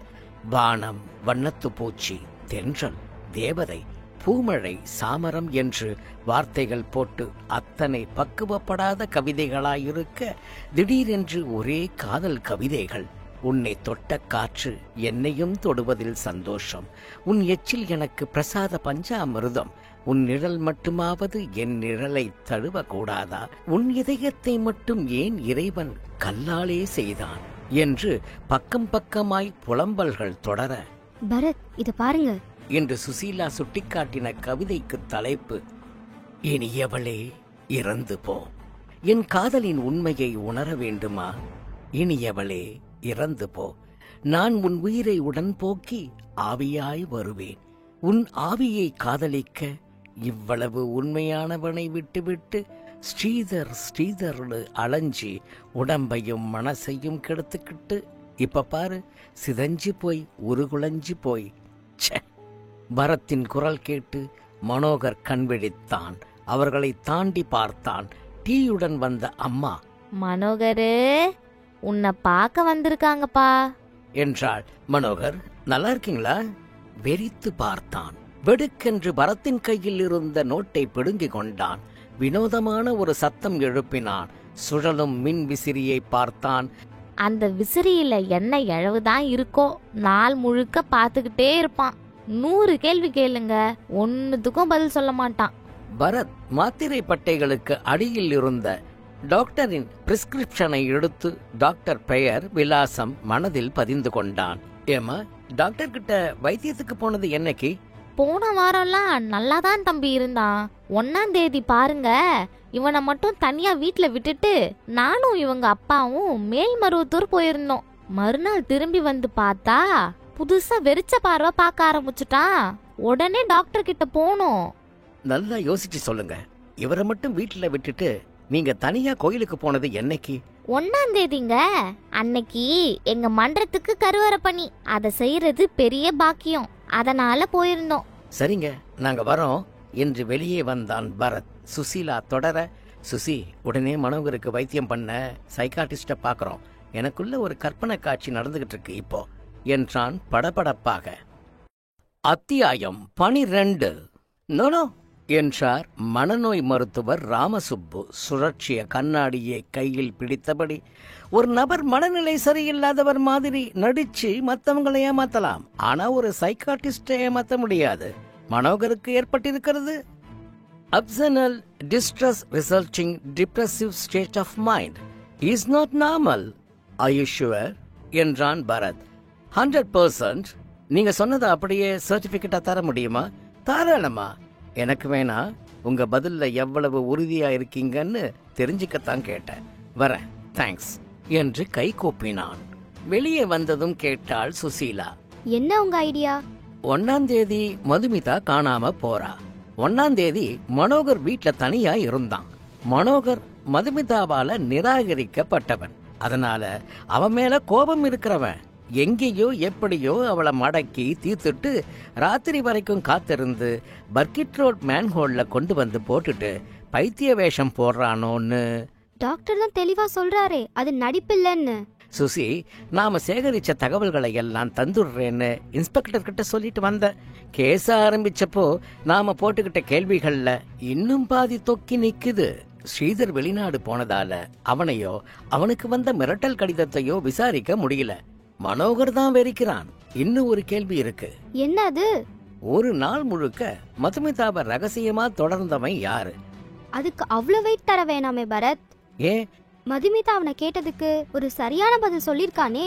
காணாம போன பொண்ணுன்னு நினைச்சு பேப்பர்ல விளம்பரத்தை பார்த்துட்டு துரத்தினேன்னு சொன்னத உண்மையா எடுத்துக்கலாமே. பரத் பைக்கின் சைடு பாக்ஸில் இருந்து மதுமிதாவின் டைரியை எடுத்து புரட்டி ஜூலை 1ஆம் தேதி பக்கத்தில் நிறுத்தி படித்தான் சத்தமாக. மன்னிக்கணும், உங்க பேரு கல்யாணி தானே என்றான். இல்ல, மதுமிதா. ஏன்? நேத்து தினமலர்ல காணவில்லைன்னு ஒரு பொண்ணு போட்டோ போட்டு. நேத்து தினமலர்னா 30 ஜூன் பேப்பர் பரத் என்றாள் சுசீலா. ஆகவே இப்போது நம் பைக் போக வேண்டிய இடம் தினமலர் ஆபீஸ். உண்மையா பொய்யான்னு தெரிஞ்சிடும். நியூஸ் பிரிண்ட் காகித மனம் கமழ வரவேற்றது அலுவலகம். விளம்பர பிரிவு வந்து அறிமுகப்படுத்தி கொண்டு விவரம் சொன்னதும், மணி ஜூலை 30ஆம் தேதி பேப்பர் எடுத்துக்கிட்டு வா, குயிக்கா. மணி 1/4 மணியில் வந்தான் பேப்பரோடு.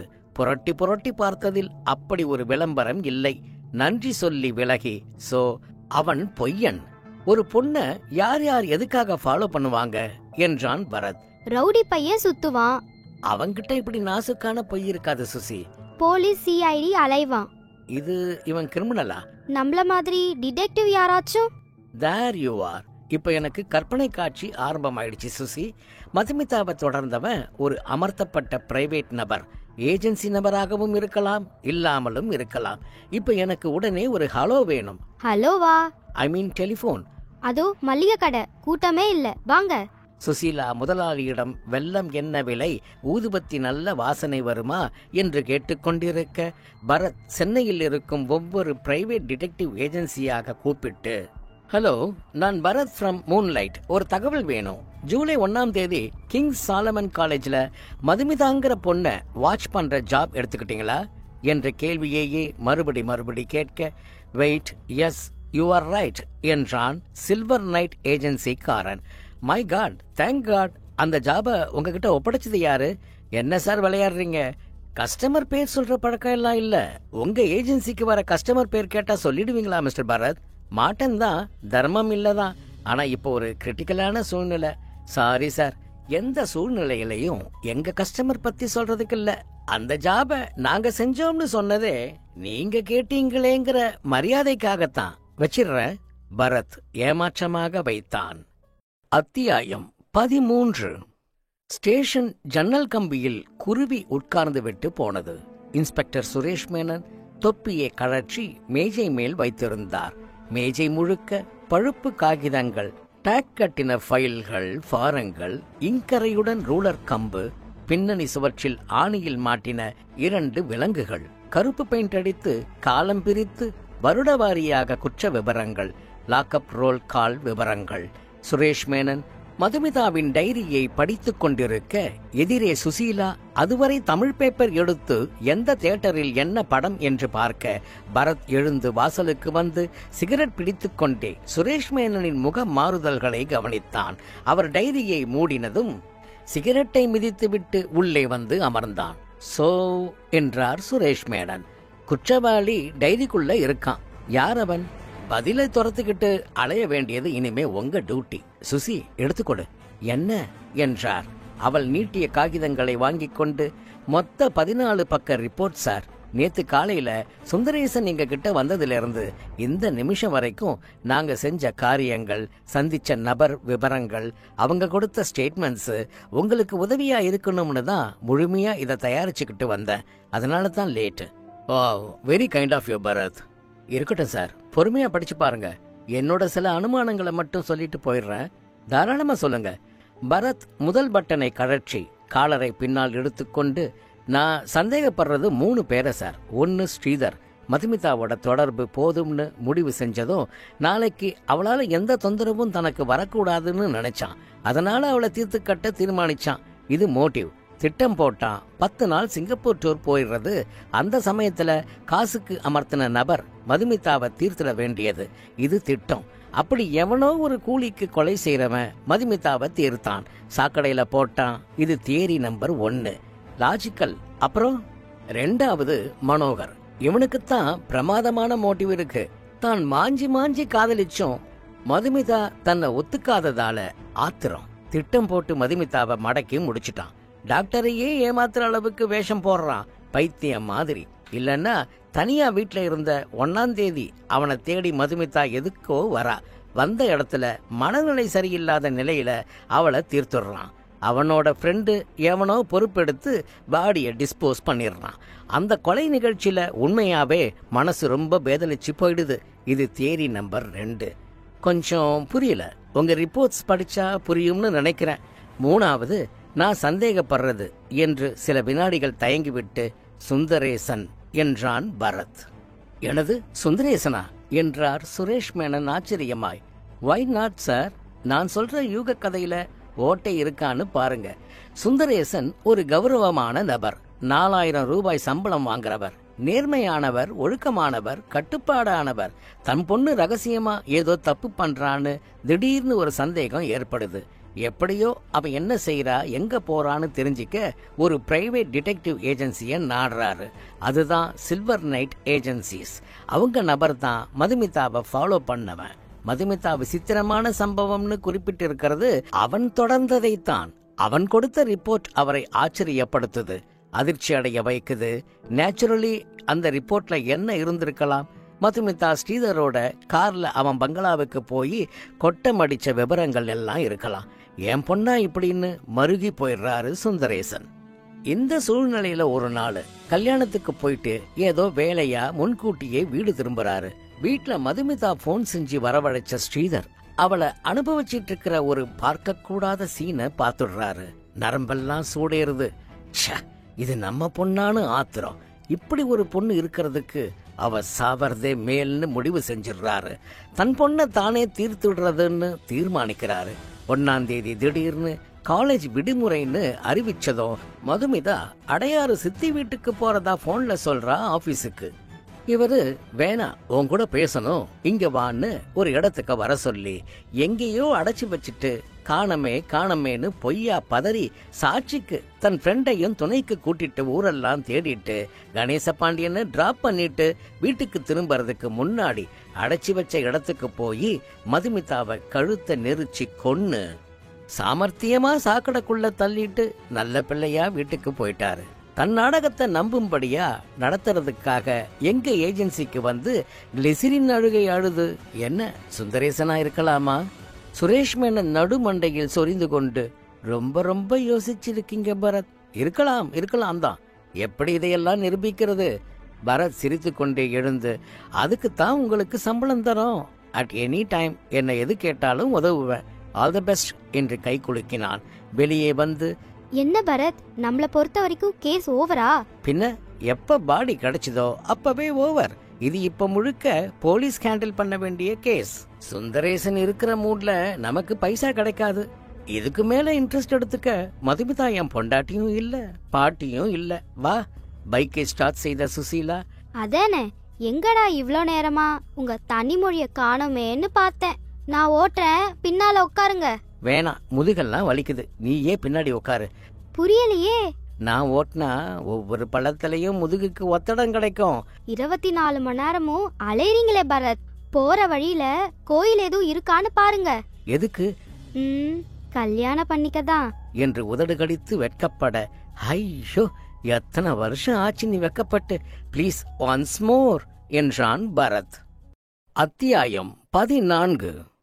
7ஆம் தேதி வெள்ளிக்கிழமை. மாதவி தலையை பாப் செய்திருந்தாள். பரவாயில்ல, பார்க்கபில் என்றான் பரத்.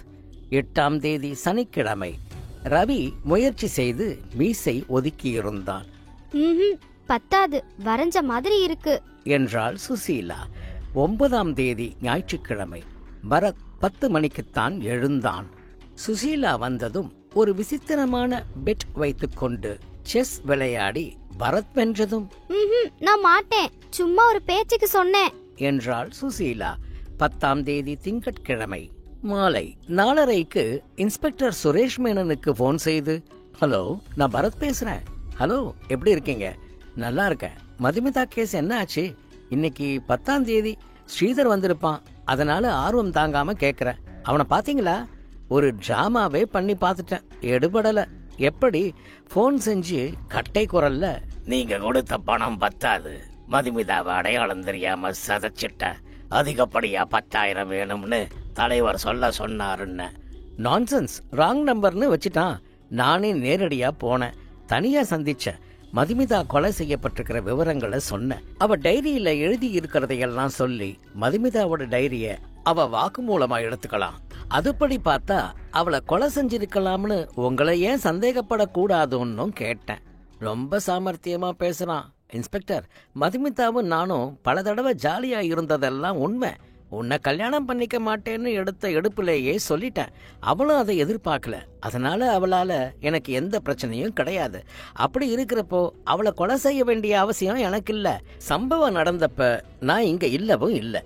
இதுக்கு மேல என் பதில் வேணும்னா பக்கத்துல ஒரு லாயரை வச்சுக்கிட்டு தான் பேசுவேன்னு வந்துட்டேன். அவனுக்கு வந்த மிரட்டல் கடிதம் கேட்டேன், எடுத்துட்டு வந்து தந்தான். யார் கையெழுத்து தெரியுமா? அது மனோகர் கையெழுத்து. மனோகரோட கவிதை நோட்ல உள்ள அதே கையெழுத்து நினைச்சேன். அப்புறம் மனோகர் வீட்டை துப்புரவா சோதனை போட்டோம். நாயை அழைச்சிட்டு போய் மோந்து பார்க்க சொன்னோம். மனோகரை ஒரு அரசாங்க டாக்டர் கிட்ட காமிச்சோம். அவரும் அவனுக்கு உண்மையிலேயே மனநிலை சரியில்லைங்கிறாரு. ரைட். சுந்தரேசனை சந்தேகப்படுற மாதிரி எதுவும் தகவல்? சுந்தரேசன் வீட்டை 2 தடவை அலசிட்டோம். சில்வர் நைட் ஏஜென்சிக்கு போன ஐஜி லெவல்ல கேட்டதும் அட்ரஸ் கிடைச்சிருச்சு. மதுமிதாவை ஃபாலோ பண்ணி ரிப்போர்ட் தர சொல்லி கேட்டது யார் சார் என்றான் பரத் ஆர்வமாக. சுந்தரேசன் இல்ல, சிதம்பரத்துல இருக்கிற பால்ராஜ். பால்ராஜ் யார் அது? விசாரிச்சாச்சு. மதுமிதாவுக்கு சுந்தரேசன் பார்த்து வச்ச மாப்பிள்ளை. தன் மனைவி எப்படிப்பட்டவள், நல்லவள் தானான்னு தெரிஞ்சுக்க ஏற்பாடு செஞ்சேன்னு சொல்றாரு பால்ராஜ். பரத், அந்த டிடெக்டிவ் 3 நாள் ஃபாலோ பண்ணிருக்காரு. எதேச்சையா அந்த 3 நாளும் யோகியமா இருந்திருக்கா மதுமிதா. அதனால ரொம்ப நல்ல விதமா ரிப்போர்ட் அனுப்பிச்சிருக்கிறாரு டிடெக்டிவ். அதெல்லாம் இருக்கட்டும் சார், சுந்தரேசன் மனைவி வந்துட்டாங்களா? வந்தாச்சு. நீங்க சொன்ன மாதிரி மதுமிதா டூர் போயிருக்கிறதா சொல்லி வச்சிருக்காரு. மதுமிதாவோட டைரி விஷயங்கள் சுந்தரேசனுக்கு தெரியாது. கூடுமான வரைக்கும் தெரிவிக்காமலேயே கேச முடிக்க விரும்புறேன் பரத். ரைட். உங்க அடுத்த கட்ட நடவடிக்கை என்ன? மனோகர், ஸ்ரீதர், சுந்தரேசன் 3 பேரையும் கண்காணிக்க ஆட்களை நியமிச்சிருக்கேன். இதை தவிர புதிய புதிய கோணங்கள்ல சிந்திச்சுக்கிட்டு இருக்கேன். உதாரணமா கணேச பாண்டியனையும் நாம ஏன் சந்தேகிக்க கூடாது? ஒருபடி மேலேயே போயிட்டீங்க சார், ஜமாயிங்க. ஏன்னா மதுமிதா அழகான பொண்ணு. நட்பு ரீதியில அடிக்கடி வந்து போறது. 1ஆம் தேதி குடும்பத்தை எல்லாம் கல்யாணத்துக்கு அனுப்பிட்டு கணேச பாண்டியன் மட்டும் தனியா இருக்காரு. காலேஜ் தான் சீக்கிரம் விடுமுறை விட்டுட்டாங்களேன்னு அவர் வீட்டுக்கு வந்து கேரம் விளையாடுற மதுமிதா தனிமை, சபலம். ஏற்கனவே அவருக்கு மதுமிதா மேல ஒரு கண்ணு. உடனே பலவந்தப்படுத்திடுறாரு. அந்த போராட்டத்துல பக்குன்னு மதுமிதா செத்து போக ராவோட ராவா கொண்டு போய் சாக்கடையில இறக்கிடுறாரு. எப்படி நம்ம புது கதை? நல்லாதான் இருக்கு. சாட்சியங்களோட சமர்ப்பிங்க சார், பார்க்கலாம். அப்புறம் போனை வைத்ததும் என்ன ஆச்சா என்று கேட்டாள். போலீஸ் 1 இன்ச்சு கூட இந்த கேஸ்ல முன்னேறல சுசி. இன்ச்சு முன்னேற்றத்தை கவனிச்சியா நம்ம மாதவி கிட்ட? உருப்படவே மாட்டீங்களா பரத் என்று அவன் கன்னத்தை நிமிண்டினாள். என்னும் கத்தலுக்கு ஓடி வந்தான் ரவி. மேடம், போனா போகுது, விட்டுடுங்க என்றான் பெரிய மனுஷ தோரணையில். வாங்க சார் பஞ்சாயத்து. எப்பையில இருந்துடா இங்கிலீஷ் புத்தகம் எல்லாம் படிக்கிற? அது என்ன புத்தகம்? கொண்டாங்க என்றான் பரத். சும்மா படம் பார்த்தேன் சார். மாதவி மேடம் கொண்டாந்த புத்தகம். கையில் வாங்கி அட்டையை பார்த்தான் பரத். என்றிருக்க நடராஜ் சர்க்குலேட்டிவ் லைப்ரரி என்று ரப்பர் ஸ்டாம்ப் குத்தப்பட்ட அட்டைப்படம் பெண்முகத்தை காட்டி, ஏன் சுசி, இந்த பொண்ணு பேரு என்ன சொன்ன? மதுமிதா வீட்ல புத்தகத்துக்கு அட்டை போட்டு வச்சிருந்தாலே. ஆமா, ஷைனி ஆப்ரஹாம் என்ற சுசீலா. இங்க கொடுங்க என்று வாங்கி பார்த்து, இதேதான், இதே பக்கத்தை கீழ்ச்சிதான் அட்டை போட்டிருந்தா, இதே போஸ்ட் தான். வெயிட், என்ன பரத், இதழ் தேதி 15/7/87 போட்டு இருக்கு. போட்டிருந்தா என்ன? இதே புஸ்தகத்தை, எஸ், ஸ்போர்ட்ஸ் பார்ட் புத்தகத்தை அட்டை இல்லாம ப்ரொஃபசர் தேவேந்திரன் வீட்ல பார்த்தேன். பக்கத்துல கவாஸ்கர். இதோ பாருங்க கவாஸ்கர். இரு, படபடங்கற என்ன இதுக்கு? அட்டைய எங்க காணோன்னு கேட்டதுக்கு மதுமிதா வரப்போ பிச்சுக்கிட்டு போயிடுவான்னு சொன்னாரு. ஸ்ரீதரோட சுத்துறத நிறுத்துன்னு கூப்பிட்டு கண்டிச்சேன். அன்னையில இருந்து பாட சம்பந்தமா கேட்கறதுக்கு கூட வரத நிறுத்திட்டான்னு சொன்னாரு. ரைட். சோ அப்படி இருக்க 15/7/87 இதழ்ல அட்டையை எப்படி கிழிச்சா? இவர் கண்டிச்சது பிப்ரவரியில. அப்போ அதுக்கப்புறம் வரலன்னு சொன்னது ஒரு மகா பொய் தானே? பாயிண்ட் என்றான் பரத். இன்னொரு புது கோணமா? டெலிபோன் ஒலிக்க எடுத்தான். ஸ்பீக்கர் சிஸ்டத்தை ஆன் செய்தாள் சுசீலா. ஹலோ பரத். சார், நான் புவனி பேசுறேன். புவனி? மதுமிதா பத்தி காலேஜ்ல வந்து கூப்பிட்டு பார்க்ல வச்சு விசாரிச்சிங்களே, அந்த புவனி பேசுறேன் சார். எஸ் எஸ், சொல்லுங்க. நீங்க விசாரிச்ச மறுநாளே குடும்பத்தோட குற்றாலம் போயிட்டோம். நேத்து ராத்திரி தான் வந்தோம். அதனால நீங்க சொன்னபடி இன்னைக்கு தான் விசாரிக்க முடிஞ்சது. என்ன விசாரிக்க சொன்ன? என்ன சார், மறந்துட்டீங்களா? கிளாஸ்மேட்ஸ் அத்தனை பேரையும் மதுமிதாவை கடைசியா எங்க பார்த்தாங்கன்னு கேட்க சொன்னீங்களே. ஆமா ஆமா, கேட்டீங்களா? கிளாஸ் கலைஞ்சதுக்கு அப்புறம் பார்க்கலன்னு தான் எல்லாரும் சொன்னாங்க. ரங்கநாயகி மட்டும் வேற மாதிரி சொன்னா சார். அவ பஸ் ஸ்டாப்ல நின்னுட்டு இருந்தாலாம். வழக்கமா அதே பஸ் ஸ்டாப்ல வந்து பஸ் ஏற வேண்டிய மதுமிதா அங்க நிக்காம கடந்து போய் வெங்கட்ரமண ரோட்ல நடந்து போனாலாம். அப்புறம்? அவ்வளோதான் சார் சொன்னா. வச்சிருட்டுமா? ரொம்ப தேங்க்ஸுங்க. நம்ம ஏஜென்சில சேர்ந்துக்கலாம்னு ஏதாச்சும் ஐடியா இருக்குங்களா உங்களுக்கு என்று பரத் கேட்க, புவனியின் பதிலை கேட்கும் முன் சுசீலா ரிசீவரை பிடுங்கி வைத்தாள். பரத் பைக் சாவியை எடுத்துக்கொண்டான். வா. இங்க இன்ஸ்பெக்டரை பார்த்து புது கதை சொல்வோம். வெங்கட்ரமணா ரோட்ல என்ன இருக்கு தெரியுமா? முனியாண்டி விலாசா? உன் மண்ட ப்ரொஃபசர் தேவேந்திரன் வீடு என்றான். அத்தியாயம் 15. அட, இந்த கதையும் பொருத்தமாவே இருக்கு என்றார் சுரேஷ் மேனன். இந்த தடவை விசாரணை எல்லாம் வேணாங்க, ஒரு அதிரடியா இறங்கலாம். Get a search warrant. நல்ல மோந்து பாக்குற ஒரு நாயை கூட்டிக்கோங்க, பந்தாவா போய் இறங்கலாம் என்றான் பரத். போய் இறங்கினார்கள். அதிர்ந்தார் ப்ரொஃபசர் தேவேந்திரன்.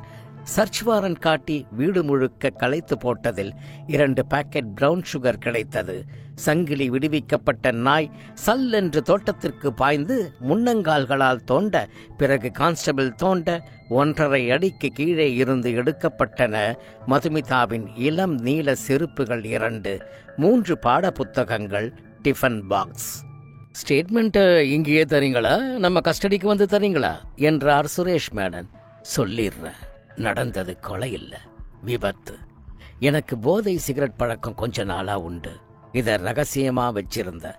எப்படி தெரிஞ்சுக்கிட்டாள்னு தெரியல. 1ஆம் தேதி காலேஜ் விடுமுறைன்னதும் நான் ஹாயா வீட்டுக்கு வர கொஞ்ச நேரத்துல வந்துட்டா மதுமிதா.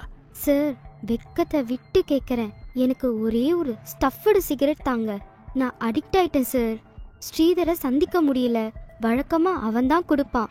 என்னால குடிக்காம இருக்க முடியல சார். பரபரங்குது. குடிக்கலைன்னா தற்கொலையே பண்ணுக்கு வேண்டா. சரி, என்ன கொடுத்த, இங்கேயே பத்த வச்சா. அப்புறம் ரொம்ப வினோதமா நடந்துக்கிட்டா. வாழ்க்கையில வெரைட்டி வேணும் சார், தப்பே இல்ல. வாங்கன்னு கூப்பிட்டா, கட்டி பிடிச்சா. என் கட்டுப்பாட்டு தளர்ந்து போச்சு. மிருகம் உள்ளே பூந்துடுச்சு. மாடி பெட்ரூமுக்கு போய் இன்பமா இருந்தோம். டீ போடுறேன்னு படியில கீழே இறங்குனா. ஸ்டெடி இல்லாம கீழே தடுமாறி உருண்டு பின்மண்டையில பலமா அடி, ரத்தம் வந்துருச்சு. தொட்டு பார்த்தா மூச்சு இல்ல. என்ன பண்றதுன்னு புரியல. ராத்திரி வரைக்கும் வெயிட் பண்ண. நான் ஒரு ஆட்டோ வாங்கி வாடகைக்கு விட்டுருக்கேன். அந்த டிரைவர் 2 நாள் திருப்பதி போயிருந்தான்.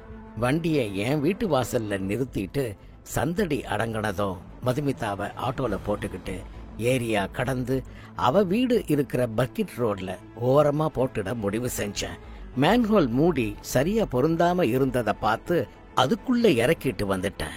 ஆட்டோவையும் வீட்டையும் சுத்தம் பண்ணிட்டு அவளோட பொருள்களை எல்லாம் குழி தோண்டி புதைச்சேன் என்றார் தேவேந்திரன். இந்த இடத்துல உங்களுக்கு ஒரு அட்வைஸ் தர விரும்புறேன் ப்ரொஃபசர். ஒருவேளை உங்களுக்கு மரண தண்டனை இல்லாம ஆயுள் தண்டனை தராங்கன்னு வைங்க. வெளியில வந்து இன்னொரு சந்தர்ப்பத்துல இதே மாதிரி பாடியை டிஸ்போஸ் பண்றீங்கன்னு வைங்க. அப்போ பாடியை சேர்ந்த பொருள்களை புதைக்காதீங்க, எரிச்சுடுங்க. அதான் பெட்டர் என்றான் பரத். சத்தியமா கொலை இல்ல சார். மாடிப்படியில உருண்டுதான் செத்தா அவ. நான் நம்புறேன், இன்ஸ்பெக்டரும் நம்புவாரு, கோர்ட் நம்பணுமே. நீங்க என்ன செய்றீங்க, ஒரு பெரிய வக்கீல பிடிக்கிறீங்க. அப்புறம் அந்த வக்கீலும் நீதிபதியும் விட்ட வழி. பரத், ரொம்ப உதவி இருக்கீங்க என்றார் சுரேஷ் மேனன். என்னது, போங்க சார் என்று பெருமூச்சு விட்டான். ஏன் அழுத்துக்கிறீங்க? என்கிட்ட ஒரு வார்த்தை சொல்லியிருக்கலாம். அந்த மதுமிதாக்கு 1 gross சிகரெட் கொடுத்திருப்பேன். இன்ஃபேக்ட் 1ஆம் தேதி நானும் ஃப்ரீயா தான் இருந்தேன். வெரைட்டி தப்பில்லைன்னு சொல்ற மதுமிதா மாதிரியான டக்கர் பேபியை சந்திக்கிற சந்தர்ப்பம் அமையாம போச்சே. ஷட் அப் பரத் என்றாள் சுசீலா. அந்த மாதிரி ஒரு கொள்கையை நீயும் அவனை முடிக்க விடாமல் வெளியே இழுத்து கொண்டு போனாள் சுசீலா. முற்றும் சுபம்.